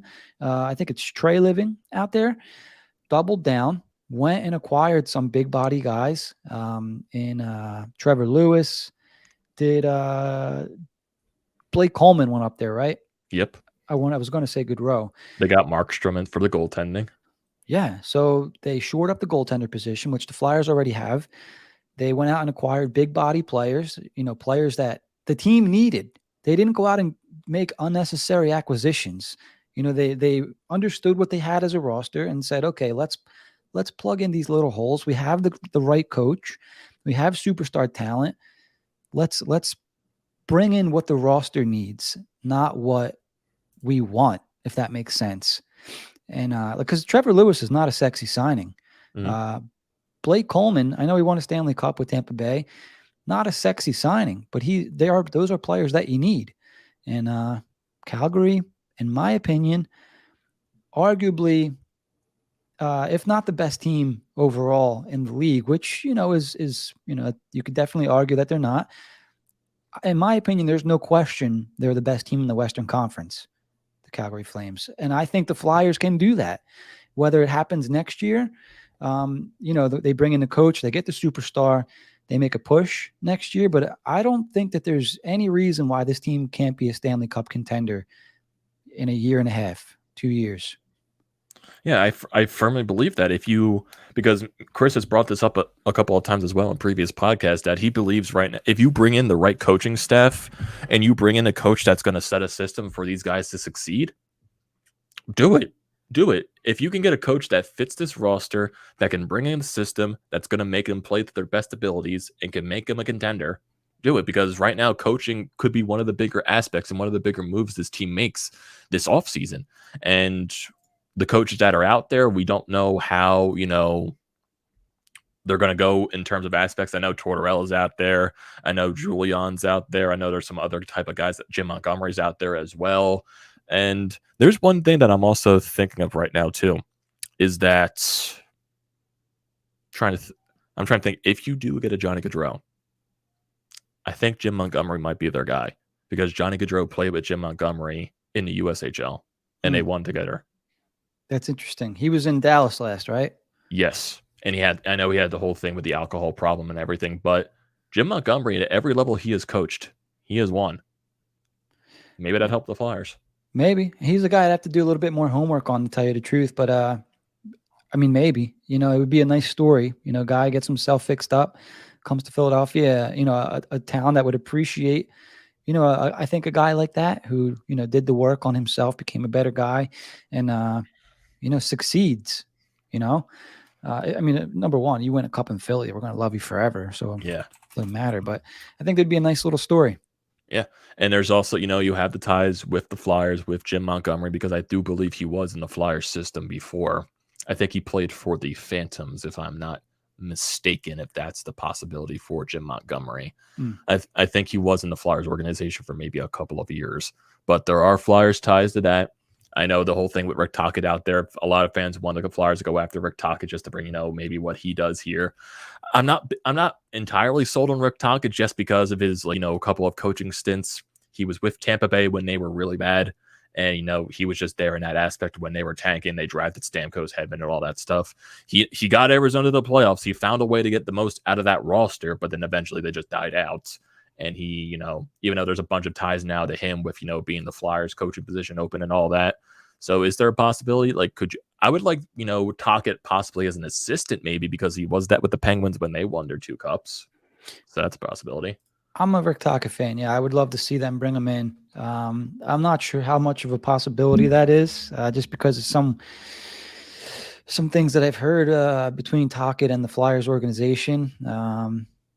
It's more so, the Flyers love Rick Tocchet. They would like to have him as a coach. This is what I've heard. More so the opposite from Rick Tocchet's perspective. I'm not sure that he likes the Flyers right about now. Yeah. That's so from what I heard, if there was none of that going on, Tocchet would probably be the coach right now. He would have been the coach for the last couple months. But from what I heard, he wasn't very happy with what's going on with the Flyers organization. So he, I know. in so many words, he wants nothing to do with the Flyers. I don't blame him. I know with Chris Terrian on this the goalie podcast, he says a lot of the alumni hates the ownership and he hates the business side, Valerie and all that stuff. So maybe that's one of the aspects he doesn't want to come here. Could be. And there's also some news that's gaining interest. Anthony DeMarco said that Brassard is starting to generate some interest moderately as forwards are coming off of the board. So maybe you could see a Derek Brassard move maybe in the last half hour of this deadline. You never know. Sorry, dude. I just saw this picture of Joel Farabee. I got to send it to you real quick. Oh God. Here you go. What am I being It's really weird. What am I being sent here? Did you get it? What is he doing? The caption got me, guys. I was so terrified. What was he doing here, and why was he doing it right in front of me? He was probably.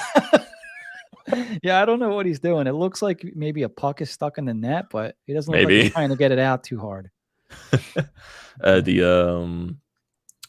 Zach Stanford getting traded to the Jets. It sounds like, and a 22-5. It looks. That's what I'm seeing right here. Yep. Yeah, he got traded to the Jets. Getting Davidoff from the Bruins to Davidoff. Wait, what? You mean from the Vegas Golden Knights? Davidoff got moved. Davidoff went to the Ducks. Okay. Yeah, and then the Caps picked up Larson from Arizona for a third-round pick. Yeah, I saw that a little bit ago. I think Anthony DeMarco also said that there's still talks going with Martin Jones, but nothing's here yet. And Kevin Weeks just I think Kevin Weeks is now just committing to the joke as he posts his breaking. He has a recycling bin over his head. I'm trying to see Anthony DeMarco's tweet on the Martin Jones situation because I forget what he said entirely on that. But here we go. So he said that Brassard. So he thinks he jumped the gun on the Martin Jones situation where he thinks he was moved. Jones has not been moved yet, to his understanding, at least not yet. So he'll take an L in that situation. So there's still talks going down, but right now, Martin Jones might be moved still, but we never know. Yeah, we'll see. What do we have here? About another half an hour. And yeah, some stuff usually trickles in afterwards, but yeah, we'll see. And looking at some other of the free agents that are on this list, Evgeny Malkin, I don't see him leaving Pittsburgh. If Ron Hextall makes that mistake, I have no idea what's going to happen there. You got Subban. I don't want any ties with Subban. Phil Kessel's a free agent this year. Letang, I don't see him leaving. Fleury's a free agent after this year. I wonder where he goes. Bergeron's a free agent. Giordano's a free agent. Gaudreau is probably the best player on this list to become a free agent this year. You got also Phil Forsberg, maybe the second best. There's some interest in Phil Forsberg. He's got 33 goals this year, 58 points in 49 games. More of, I guess, a breakout season for Forsberg right now. That'd be interesting to see what he garners. It doesn't sound like Nashville's going to trade him, but they're not close to re-signing him, which is weird. Yeah, and that's what they had said they were going to do, right? They said they were going to try to trade him if they couldn't sign him. Maybe that was maybe it was kind of a bluff thing. Like, hey, we're if something blows us away, then we'll trade him. But yeah, he'd be a tough guy to let walk in free agency, right? Yeah, that's gonna be weird if they let him walk. Just especially if if I doubt Nashville's going to go anywhere in the playoffs this year. They have a nice team that's going around them, but how long can they keep it up? I know Hyman's their coach, and really, is he a coach that can take a team a long way route? Probably not. Yeah. Especially with how stacked the West Coast is. I really don't like with Nashville, not with Nashville, with Colorado, with Calgary and all that, St. Louis. I don't see Nashville really going far, and if they don't make it far in the playoffs, I can see Phil Forsberg leaving easily. Really, again. I hope so, and just so the offseason is more fun. Yeah, it's between Forsberg and Gaudreau for me. It's the two guys that I'd want the Flyers to be in on. Yeah, because if the Flyers are going to go heavy this offseason with free agents, I want them to do what the Phillies do, be in on everyone, be in on all these top guys, spend money, don't be afraid. That's what I know. You're strapping the salary cap at this stuff, but if you're looking to if JVR could get traded, possibly. I'm not sure where the rumor is. I know Eklund had that rumor like yesterday, but JVR could possibly be traded to maybe the Rangers or Nashville. But could he be traded in the offseason? Like, I know there's also rumors that the Flyers could buy him out, but I really wouldn't want to do that just because of the cap hit for 2 years. Like, if you can find a team that can get JVR and would be willing to take that cap hit, I prefer to do that. Yeah. I would like that too. Can you find a team to do that? I don't know. That's look, the guy still has skill. Yeah. Right. He still has you could still put the puck in the net. As bad of a year as he's having, I don't want to say it's all been unlucky. I don't want to say it's all been luck or bad luck. Because he's like a -30. Like, you can't be a -30 and just be unlucky. Like, usually you're just not playing great. It's a lot of factors go into that, but it's pretty tough to be a -30 and say that you're just having an unlucky season. I don't know. He's over 30. Obviously, you go to a new spot. Maybe you're remotivated again. It's hard to be motivated on a team like the Flyers right now. Yeah. Especially the way he plays. It always made sense for maybe a team like Arizona to be interested in him, and they take on. Well, here's the thing: the more cap they take on, the more you're going to have to give up for them to take them. Yep. And so maybe a 3rd round pick makes sense, and you retain half of his salary, which. Or maybe you find a 3rd team to get involved and you include another pick, and all of a sudden JVR's salary's off the books. Buffalo came out and said that they would be a team that would help with that. Seattle, I think, would help with that. So when they move them, they need to find a way to not retain any money. And even if that means giving up a 3rd or 2/3 or 2/3, a 3rd and a 4th, something like that. Because Seattle looks like they're making some weird trades. They just, they want all the draft picks apparently. So maybe Seattle takes on, JVR's cap for a 4th and a 5th round pick or something like that. But if Chuck wants to get creative, teams are willing to get creative. Can Chuck get creative? We'll see. Who knows?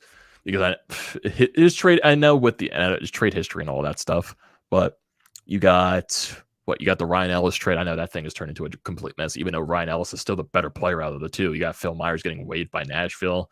You got Nolan Patrick. He just can't stay healthy with Vegas. And Ryan Ellis has put up the most points out of the 3, and he has only played 4 games or 5 games this year. So it's like, if you get a healthy Ryan Ellis it's even going back to, with yesterday's game against the Islanders, like with the way Kevin Hayes was playing yesterday and the way he looks like he's getting healthier game after game after game. Get a healthy Kevin Hayes next year. Get a healthy Sean Couturier. You get a healthy Ryan Ellis. Get a new coaching system into this place. You add some other pieces, free agency, whatever you do in the draft this year. If you somehow luck out and get maybe a top 2 pick this year and see if they make the roster, possibly maybe that is a Shane Wright. Yeah. Get a 1, 2, 3 punch of possibly him, all that stuff. And I've just got a text message from my father talking about trades. And he says Jones to Florida. I'm not sure if that's official right now.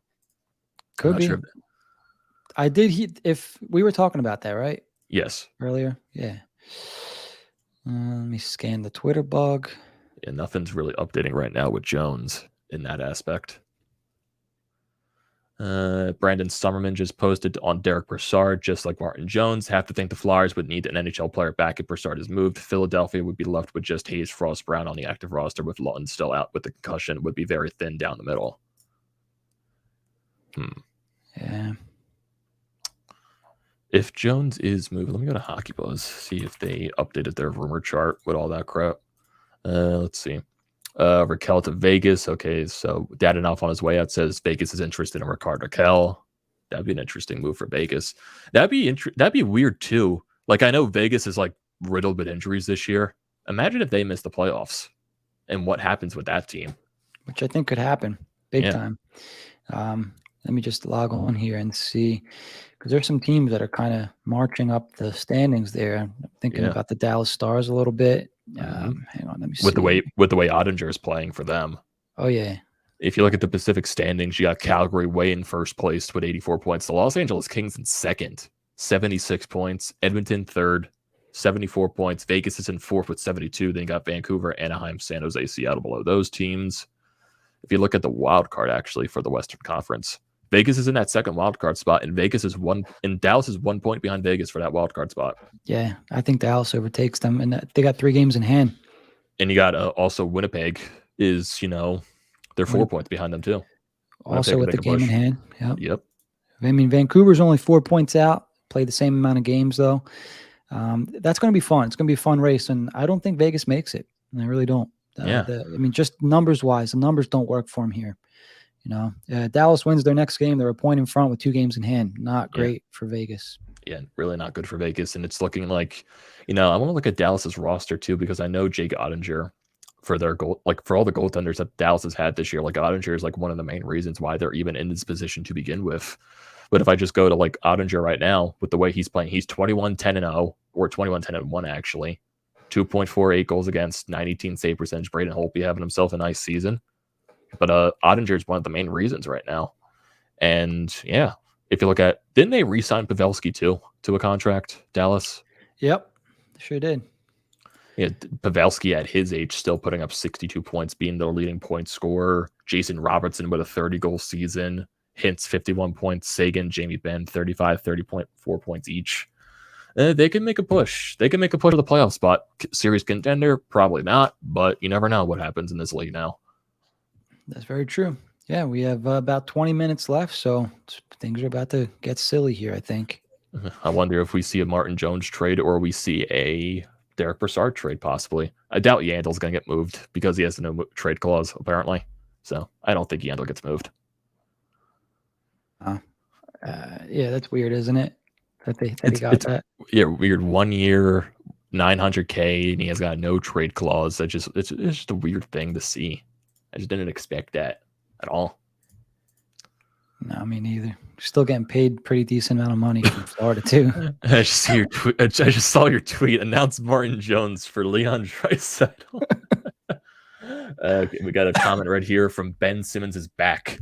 I love getting prospects that will be coached down and lose confidence. They keep rebuilding in the wrong places. Need to start in the front office.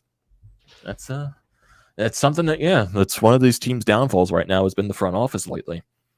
And if Danny Briere eventually does become the GM of this team, does that change? Does he bring a new atmosphere to this team? Who knows? Can Danny Briere please be the next Steve Yzerman? I don't know. I would love that, but I don't know. Yeah, it's a good question. Yeah, I don't know. Don't have an answer for that one. Giroux says at his presser, Drew was asked today if Florida was the only team he would waive his no movement clause for. He said, I think those details are going to stay private with Chuck Fletcher, but Florida was the top of my list. If there's a team I wanted to go to, it was here. Interesting. It's very interesting in that standpoint. Yeah, I would have too. Good choice, Claude. Hope you win a cup. And I'm trying to see, is Claude going to wear 28 with Florida? Because I don't think anyone on their team wears 28. I would assume. I mean, at least nobody in not of Claude Giroux stature. I don't know. We'll see. That'd be interesting. Rich says Rangers get Nick Merkley and the Sharks get Anthony Bitetto. Huh. Weird trade. Wasn't Nick Merkley one of their young prospects for San Jose? Or was it? I'm trying to. So nothing really yet on the rumor chart. We got 15 minutes left till the deadline. We know all that stuff's going to probably happen until after everything that's going to happen. NHL Network just posted like a picture of the goaltenders that are left on the market right now. You got Thomas Greiss with Detroit. You got Korpisalo with Columbus. You got Jones with Philly. You got Halak with Vancouver. And you got Craig Anderson with Buffalo. I wonder if a team would take a flyer on Craig Anderson since his contract's so cheap. Yeah. And I'm wondering if that's maybe what's holding things up on Martin Jones. Maybe. Because you got those couple of goaltenders that are on the market. I know Korpisalo's tied and Halak's tied to Edmonton. I know Jones, they were talking about Florida and all that stuff, but who knows what can happen there. I wonder what you can get in return for Martin Jones, though. Isn't it so weird that they made that trade with Giroux and neither Braun or Jones were in it? And yeah. And now they're trading to Florida again, possibly, for Jones. Yeah. And then that Florida goes and gets Robert Haig. from Buffalo. Like, Yeah, Justin Braun sitting right there. Hey, you don't want him? Like, you we could just don't. save yourself some work here. I know. Mhm. And also Ben Simmons is back, says, I'm 44, been a fan since 87 and been waiting now, and I see young men going through it. It's the cycle continues. Yeah. And sadly, that's been the roller coaster with this team. Sadly. Hopefully they can find their way out of it and they can find a way to be successful, but right now you just gotta wait and see until what happens this offseason and everything. Because going towards after the trade deadline, this team's probably not going to win many more games. Really, the only thing I'm looking for is young guys put in this position to succeed. Owen Tippett put in the right place. Morgan Frost put in the right place. Cam York possibly put in the right place. If you do trade a Martin Jones, does Felix Sandstrom get some starts now with backup in Carter Hart? Does Jaeger Zamula get a look in the NHL level? Do you just let the young guys play at this point? I feel like that's what they're going to do. Yeah, it sure does look like that. Look that way, doesn't it? Yeah. So, And Rush Joy says the Flyers have had discussions ahead of the trade deadline as there's a drive in a deep left field by Castellanos, and that'll be a home run, and that'll make it a 4-0 ball game. that's going to be fun. At least the Phillies should be fun. Even if they're not good, at least they should at the very least be fun. Oh, yeah. I think as Flyers fans, that's all. That's all I even want anymore. I just want to have fun again. Oh, we got the Flyers front office in the chat. Nothing will change if Briere becomes the GM. He will just be a puppet for Holmgren and Clark. Oh, I don't know if I agree with that. I don't think so. Clark and Holmgren really don't make the decisions, I think. I think they just have a say in what happens. Yeah, I just don't know how much I agree with that. Yeah. I don't know enough to agree with it, but I guess from what I understand, I don't know if I agree with it. Yeah, I don't think Briere would be a puppet for that. I think Briere's too smart for that. Yeah, he's different, you know. I'm not sure he'd put up with it either. Well, we'll see. Like I said, I don't know enough to dispute it, but I also don't know enough to. I definitely don't think I agree with it. Like yeah, if that somehow comes out and that is the issue, Clark and Holmgren still trying to run things behind the scenes their way. Yeah, that's a problem. Like you can't have these guys running the team their way because those guys are old and they're out of touch with the modern game. Right. Briere doesn't really have that same connection with Bobby Clark that Fletcher did or Hextall did or whatever, like Briere is like one of these more like newer guys, fresh face, fresh voice, even though he did play for the Flyers, and don't get me wrong, he knows these guys, but not the same. Whereas Fletcher and Clark have been boys for a long time. Yep. Like going back to the days where Fletcher's dad, what was it, with the North Stars or something like that, I believe it was. Or was it with the Florida Panthers, actually? Because I know Bob Clark was with the North Stars for a little bit, with the Florida for a little bit as well. So I think I forget what Fletcher's role was in Florida, but it was during that time when Bobby Clark was GM down there. I forget what Fletcher was, maybe an assistant something or other, but that's where things really took off. It sounds like Andrew Kopp going to the Rangers. It looks like. Boy, that's a good pickup by them. And the Devils have made a trade. They have acquired goaltender Andrew Hammond from Montreal in exchange for Nate Schnarr. No idea who that is. Richie says they're working on Mott. So I wonder what that means. Yeah, he's got a lot of attention, Tyler Mott. I'm not really crazy for him. 10 minutes until the deadline. I wonder if any of these, Derek Broussard things or Martin Jones things comes to fruition, since we got 12 minutes left now until this deadline ends. And there's going to be those staggering moves at the end. What was the Flyers staggering move at the end of last year's deadline? Was it Raffle or was it Gustafsson? I think it was Raffle. And then a couple years prior, it was Simmons, right? Yeah, Simmons was the very last minute trade at that deadline. I remember that deadline too. I was in school at the time. I was waiting for something to happen. I was just waiting for basically on my computer the entire time, waiting for something to happen, and it finally did. I think I was in one of the random buildings at Temple when the trade went down. I was just like, "That's all you got for him?" Disappointment. And then they ended up just flipping Hartman for Pitlick, who they ended up letting. Did they trade Pitlick or they let him walk? They let him walk. Yeah, would have been a nice player to bring back. Because where did he sign after the Flyers? He signed in Phoenix or Arizona, actually. Then he got picked by Seattle. Then he went to Calgary. Yeah, he's been tossed around a little bit. Didn't he also get traded to Montreal too? Sure did. Yeah, he's playing with his cousin up there, Rem. Yep. What a waiver wire pickup he was. Travis is still going live strong right now. I think Steph from Philadelphia Sports Network was on there with him. There you go. She's pretty cool. And I guess they were talking about the love for Robert Haig. Oh no. Let's see. Daniel says, "What's the biggest trade that you guys like so far from today?" Do you mean from today, Donald, or do you mean just in general from the past couple of days? Because I would think the biggest trade today was probably Fleury going to Minnesota. I think that's a really good trade for Minnesota. Yeah, I like that one too. Not so much for my fantasy team because I have Cam Talbot, but good trade for them. I forget half of these trades, to be honest with you. Like I need my cheat sheet over here. Let me just scan. Because there a lot of them were like depth, like high end depth trades that happened today. Nothing really like whoa. Yeah, I would say like the biggest blockbuster so far throughout this trade deadline was probably Claude Giroux. I would say. Yeah, without doubt. Yeah, so basically like Hampus Lindholm also going to Boston and re-signing there for 8 years. That's a blockbuster move. Hagel going to Tampa Bay. That was a big one too. For 2 firsts. Ben Sherratt to Florida. And basically the biggest move of today was Marc-Andre Fleury, according to TSN, because they labeled their trade tracker as a major trade, and then they just have the other trades listed right here. So I think in terms of today, the biggest trade was Marc-Andre Fleury, definitely. In terms, I think overall, it has to be either Claude Giroux or possibly even, I would say, Hampus Lindholm to Boston. New Jersey just picked up Andrew Hammond from Montreal. Oh, you already said that one. Sorry. For Schnar.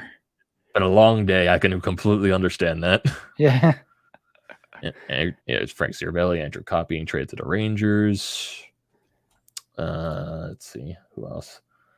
Flyers front office also says both of them still have a big say in his organization. It's just not made public. Me and Jim have some people on the inside. What was that one? Both of them still have big say in the organization, not made public. Right. Yeah, they're definitely still around. I mean, think back to that Cam and Strick episode, right? Where Clark was talking about the Hextall regime. Right. And hang on a second, I got a cough. I was looking for the mute button, but I couldn't find it. So when that happened, I asked myself why. Why would he do that? Because it's a bad look, in my opinion, to talk bad about anybody that was a part of the organization, right? And so at the time, I'm like, man, he must really not like Ron Hextall. And I don't like Ron Hextall. So Me either. like, yeah, go off, Bobby. Go off, Mr. Clark. Like, do your thing. After, the dust kind of settled, I asked myself, well, why would he do that? Why would he trash Hextall? And you remember at this time, I think it was shortly after, like, Alain Vigneault got fired. Now, Chuck Fletcher's starting to take a lot of heat, right? And it's like, oh, well, Bobby Clark and Chuck Fletcher are buddies. And he's trying to deflect. He's like, I can't remember exactly what he said, but it was similar. I mean, number one, he pointed out that it was he blamed Hextall for why they drafted Nolan Patrick. Yep. He got the player wrong, right? The player that half the scouts wanted was Miro Heiskanen, not Kel McCarr. Right. So he got that completely wrong, which you could argue discredits the story a little bit. Yeah. So he was trying to make Hextall look bad there and basically blame him for what's happening in the organization today. And a lot of it is because of how badly he messed things up. Yeah. They're still trying to dig themselves out of what happened over those 4 years. So, when you ask yourself, why would he do that? And it's to protect Chuck Fletcher, to make it look like, hey, like this guy's still cleaning up Hextall's mess.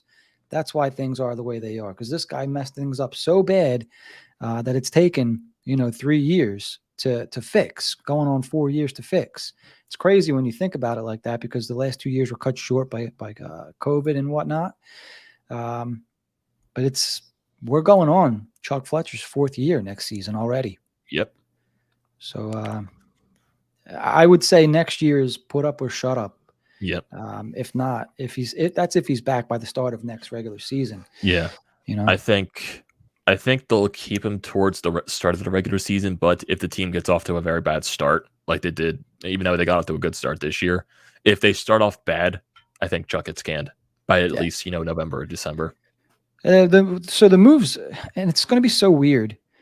The moves they have to make a decision, really. Yep. And this is where, the Bobby Clark influence and stuff comes in. Is there any way that Chuck Fletcher is not here before the draft? Or like we're saying, if he's not going to be the GM, he's getting promoted.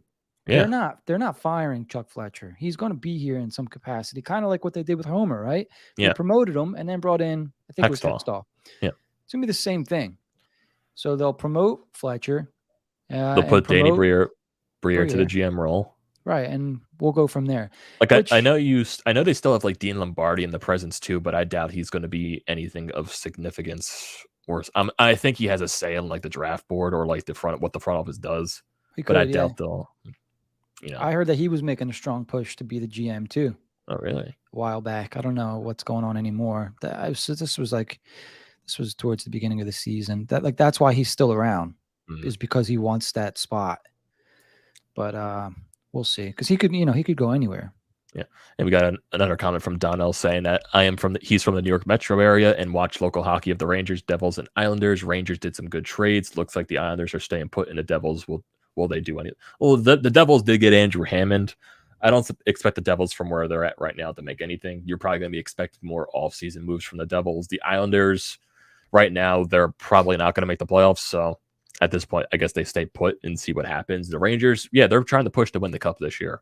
They're probably trying to, with the way Shesterkin is playing and all that stuff, Rangers want to win the Cup this year. They don't want to waste that season of Shesterkin from the way he's playing. And could you possibly see the Eastern Conference final of the Rangers and Florida Panthers? Possibly. That's a possibility. Major one. Yeah, I'd agree.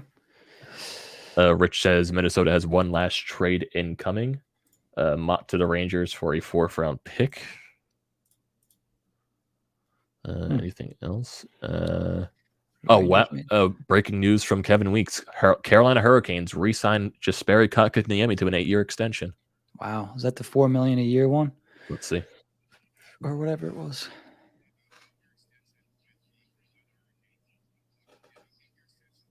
He has not said how much, though. It just says 8-year extension. What? Nah, I think the thing that somebody posted in our group chat here is not really where he reported this last one from. Was it in like an aerobics class or something? He was in a studio, it looks like, from this one. ZZ Studios? I think so. Okay, all right. Never mind. Somebody posted something, Photoshop something on there. Oh, yeah, everyone's been doing that the entire day. I think so. I think I saw someone posted him like underwater reporting a trade or something like that. Huh. New York got some depth. They got Kopp from Winnipeg, Mott from Vancouver. Both need new contracts after this year. Is there anything else on the Flyers standpoint? We got 2 minutes left of the deadline, and we all know all that extra stuff is going to jump out at the end. All I see is Kevin Weeks' face. That's my whole timeline right now. That's the biggest joke of this deadline is Kevin Weeks. Like his face just popped up 5 times. Anything else? Nothing from NHL Rumors Daily. Nothing on that front. Man, this is weird. Like this has been like, at the end of the day, it's been a boring deadline, honestly. Yeah, for all the moves that took place, they were just all kind of meh. Because everything like happened like prior, like you get the Ben Sherrod trade, you get the Lindholm trade, you get the Giroux trade. Like the biggest thing was Fleury today. Yeah, that basically was it. And I wonder now with Minnesota, with the trade now for Marc-Andre Fleury, how that is going to work for their playoff run. How they're going to utilize, Talbot and Fleury now. Because I know Talbot's .292 goals against, .907 save percentage. He hasn't been as good as he was last year. I know if you play Talbot way too much, you kind of run him into the ground and he gets tired.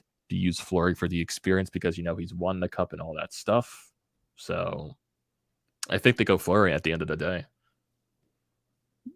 It would be smart. I mean, they have that luxury now. They have two very good starting goaltenders. I think Talbot was struggling for a little bit there. I guess obviously Fleury's an upgrade over Kakkonen, so it was a smart trade there. I think I didn't see what they got back for Kakkonen, but not a lateral move. They upgraded. Now they have the option. They can rest Talbot and start Fleury and vice versa. Okay, Flyers front office, are you just going to be negative Nancy in this entire chat the entire time? Because they are still cleaning up the messes from Holmgren, from signing Ilya Bryzgalov, and promoting from within does not work. It hasn't worked in this organization over the past 40 years. I'm a big believer of promoting from within, for the record. Yeah. Rewarding people and whatnot. As long as it's not, promoting your buddies kind of thing who don't deserve to be promoted. But I'm a big believer of training and promoting from within, and that's how you grow an organization. They've brought in guys from the outside in Hackstall, and it hasn't worked. Didn't work. They brought in Vigneault. Didn't work. Technically, promoting from within, Hextall was not promoted from within. He was technically with the Kings organization before he came to Philly. And look what he did. Yes. Look what happened. From top to bottom, destroyed the franchise. So they tried that route, and that's what everybody wanted. And technically, also promoting from within, they promoted Clark, and look how successful he made the Flyers in the 90s and the early 2000s. Yeah, they didn't win a cup, but they were probably one of the more successful runs in Flyers history of, always being a threat every year. Yeah, they didn't win the cup, and that's what people are, you didn't win the cup, and that's all that matters. You got some successful hockey for a long period of time. And that's what fans want to see, too. They just want to see that successful, a Stanley Cup is great. A Stanley Cup, we want a Stanley Cup more than anything, but we want the team to be good. That's the bottom line. We want the team to be good. Yeah, I would agree. I'm trying to see if there's anything. So it's 3:01 right now. That means the trade deadline is officially over, but you're going to get those stagnated trades after everything from the 3 p.m. deadline. So we're probably going to have a couple more minutes here, or a couple more, maybe another hour of trades actually getting put in through the works. Yep. So that's going to be interesting. Very interesting here. Yeah. It's been a weird day. This has been a long season. And who knows? I know Martin Jones, Derek Brassard, they're still in the works. Hopefully Chuck can get some, pieces for them in return. I doubt it's going to be anything major. Brassard, you're probably not going to get more than a late round pick. Same thing with Martin Jones. You're probably getting more than a 5th round pick. So, yeah, totally agree. Well, there'll be a lot of stuff trickling in. Maybe there'll be some big ones. Yeah. Phil's fan says Flyers need a face. Who is the face of the franchise now that Giroux is gone? Is that in free agency, or will it take time to develop into the system? That's a question right now. We don't know. I don't think the Flyers right now have a face of the franchise. Maybe Carter Hart is the face of the franchise. I think it's definitely yeah. But if you maybe you make if you make that offseason move, say if a Johnny Gaudreau does come here, I think Johnny becomes the face of the franchise at that time. At that point, Philly native, one of the best players in the league, possibly. And Rich also says it could be Couturier as well. Couturier could be the face of the franchise. Yeah. There's going to be opportunities for guys to step up, that's for sure. And for me, that's the fun part. Let's see who wants to grow into that role. There's a position available. Who wants it? It creates who's hungry, who wants the role, who wants to step up and be the captain, who wants to be the new voice, who wants to be the leader. Yep. Whereas for the last 15 years, that role has been filled. Now we're going to see if something changes. Who wants it? Who's hungry? Yep. So, but I'm there. I got to drop off here. Yeah, no problem. I'm probably going to end this stream in a little bit as well. Okay. It's always a pleasure hanging out, man. I always love talking to you, and thanks for having me on your show. Yeah, we'll have to do it again soon, man. Yeah, definitely do it again next time. Either that's here or on Flyers HW for one show, definitely. Hell yeah. Always a good time. Absolutely, brother. So with that, I'll see you, my man. All right. Thanks for having me. Wait, one last trade. Rich says Brassard to the Oilers. Wow, how about that? They got rid of him. Let's see what the official thing is. Yep, Flyers have traded Derek Brassard to the Oilers. We're waiting details. Wow, probably something real. Okay. For the guy, we'll take it. 5th or 6th. Anything more than that, that's a W. That's a win. Yeah, I agree. I completely agree. All right. We'll have to follow up with that. Amedeo, once again, thanks a lot, buddy. Talk to you soon. I'll see you, my man. Have a good one, guys. Thanks. You too, man. Well, there you go. Jim from Flyers HW. We got some late breaking news here with Derek Brassard getting traded to the Edmonton Oilers. So we got to see after what happens there. We got to see what the details are going to be. And also, I might stay on just for a little bit longer just to see what happens with, Martin Jones and all that stuff. And I'll get the update for Derek Brassard to see what happens. But after those things are official, then I'll probably end all the stream here, boys. But it sounds like, So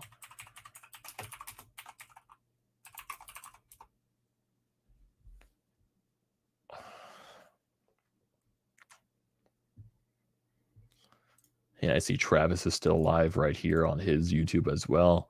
Yeah, Philadelphia Trading Center.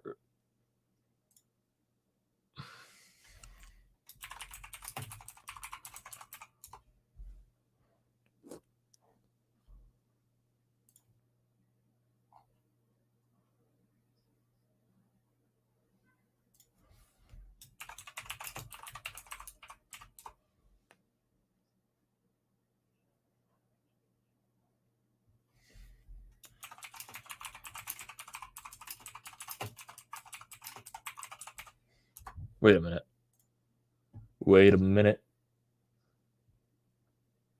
Brassard, EJW says, who plays now? Who plays now if Brassard is gone? That's the thing. If Brassard's gone, maybe you see Frost elevated into a different role. Maybe they call someone from the Valley. That's a question mark. Yeah, definitely. But Ricard Raquel to the Pittsburgh Penguins. Ricard Raquel to the Pittsburgh Penguins. That's it. Yeah, Raquel. Wow. Hextall making some moves. He got Ricard Raquel.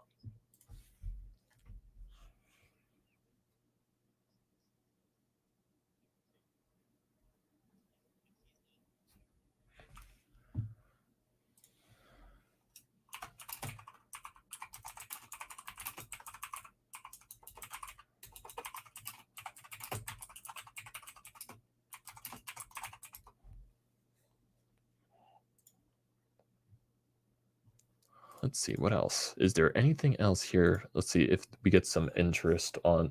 Yeah, Kotkaniemi resigns with the... There.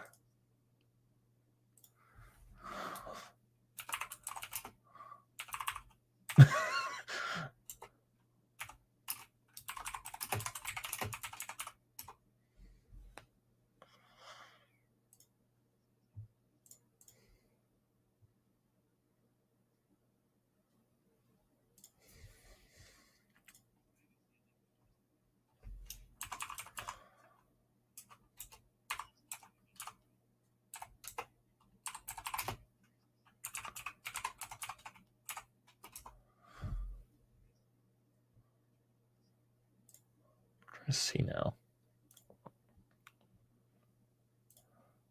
Flyers front office. The Penguins are not winning the Stanley Cup this year. Penguins are not winning the Cup this year.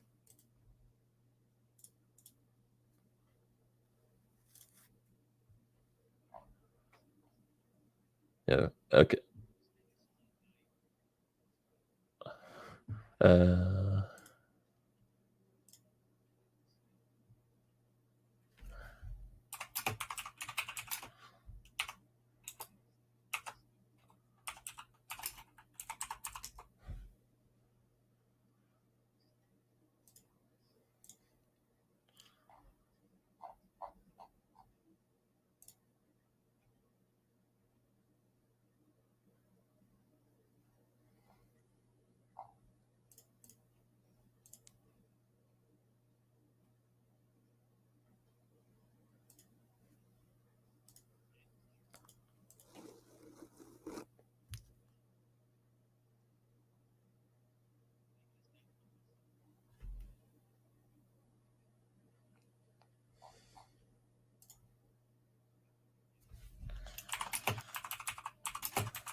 Ryan Carpenter to the Flames. Like, I know people want it now, give all the credit in the world to Hextall. He's got Brian Burke above him as president. I think Burke is making more of the moves.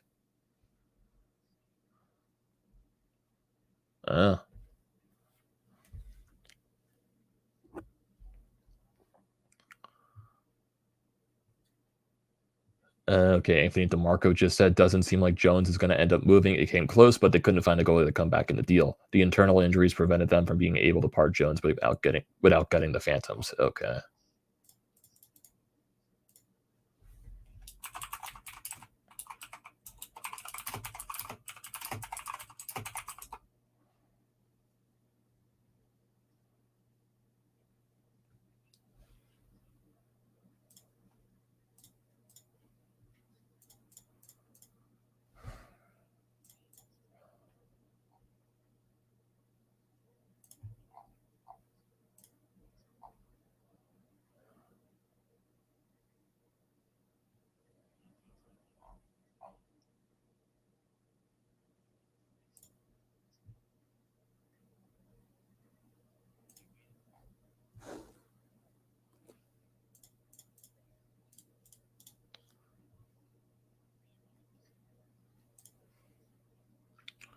Flyers get a 4th-round pick for Derek Brassard. That's not bad.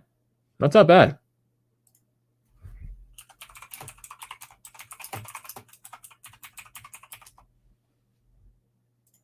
That is not bad whatsoever. Getting a 4th-round pick for Derek Brassard. That is not bad at all. Yep, 4th round right here from Anthony Sanfilippo, Brandon Summerman, 4th-round pick in 2023.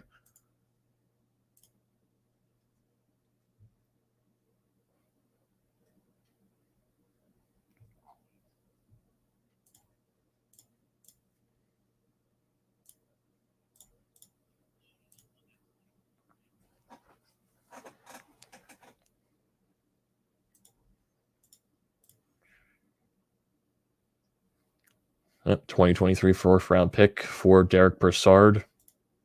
So that's what it does. That's what it sounds like right now. I believe the Flyers are probably not going to be doing anything else. I don't think there's going to be any other, big moves coming up. But that's I feel like that's going to be it for the Flyers standpoint. It doesn't sound like they are trading Jones at the end of the day, just because it sounds like they don't want to gut the Phantoms who are riddled with injuries in the goaltending system. So that's what it sounds like right now. So now the Flyers have 3.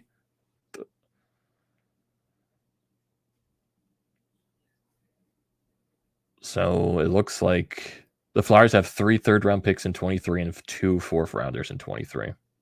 So he is building on that very deep draft. So Fletcher is getting those picks. Sadly, they're not the high picks, but let's see.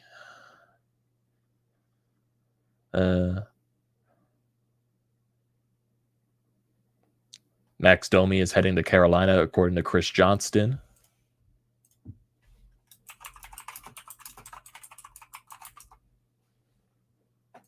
Sounds like Domi's going to Carolina right now. They just got this in under 3 p.m. Yep, from Elliot Friedman as well. Domi to Carolina.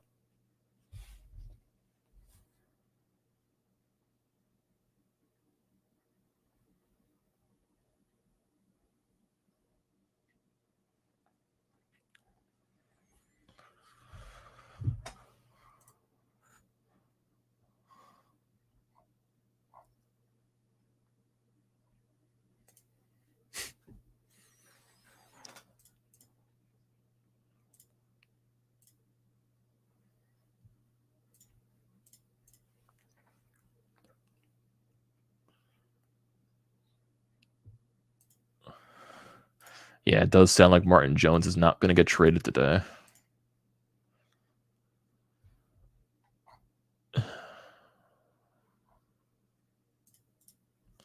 Yeah, I don't think Jones is going to get traded. I think that's it for the Flyers standpoint in terms of the trade deadline. It sounds like Max Domi might be the last domino to fall in his deadline. I don't see anything else right now. But let's see. Yeah, Derek Brassard for a 4th-round pick to the Oilers.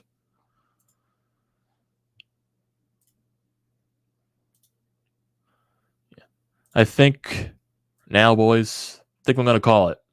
Had a nice stream here. Had a nice hangout. Talked to Jim for a little bit. We saw some trades happen. The Flyers trade Broussard, and they also trade Justin Braun. They get a 3rd-round pick and a 4th-round pick from 2023. So I think so. I think the Flyers are done. So think so. So I thank you, everyone here, for joining the stream, hanging out for the past 3 hours for this trade deadline. Thank you for joining here. Definitely, I recommend you hitting that subscribe button for the Painted Lines for me as well. Just everything. Definitely hit that subscribe button, hit that like button. Check out the links in the description below for the Painted Lines, for Bros Media, for the Florida Pod merch website, for Flyers Nitty Gritty. All that stuff is down in the description below. We'll definitely, because the Sixers do play tonight against Miami, we'll have that recap later tonight. So thank you everyone for joining. Yep, thank you, Richard, for joining. Thank you for hitting that subscribe button. And Michael says Jim Montgomery was here. He gave the Legion of Doom their name. Fergie says, as long as Fletcher isn't making those picks, great work. Yeah, thank you everyone here for joining the stream. I appreciate it always, and I appreciate when you guys hit that subscribe button as well and join up the family. So yeah, thank you everyone for joining, and I will see you next time. Don't forget to check out all those other stuff in the links below. Painted Lines as well. Thank you for joining, and we'll see you next time.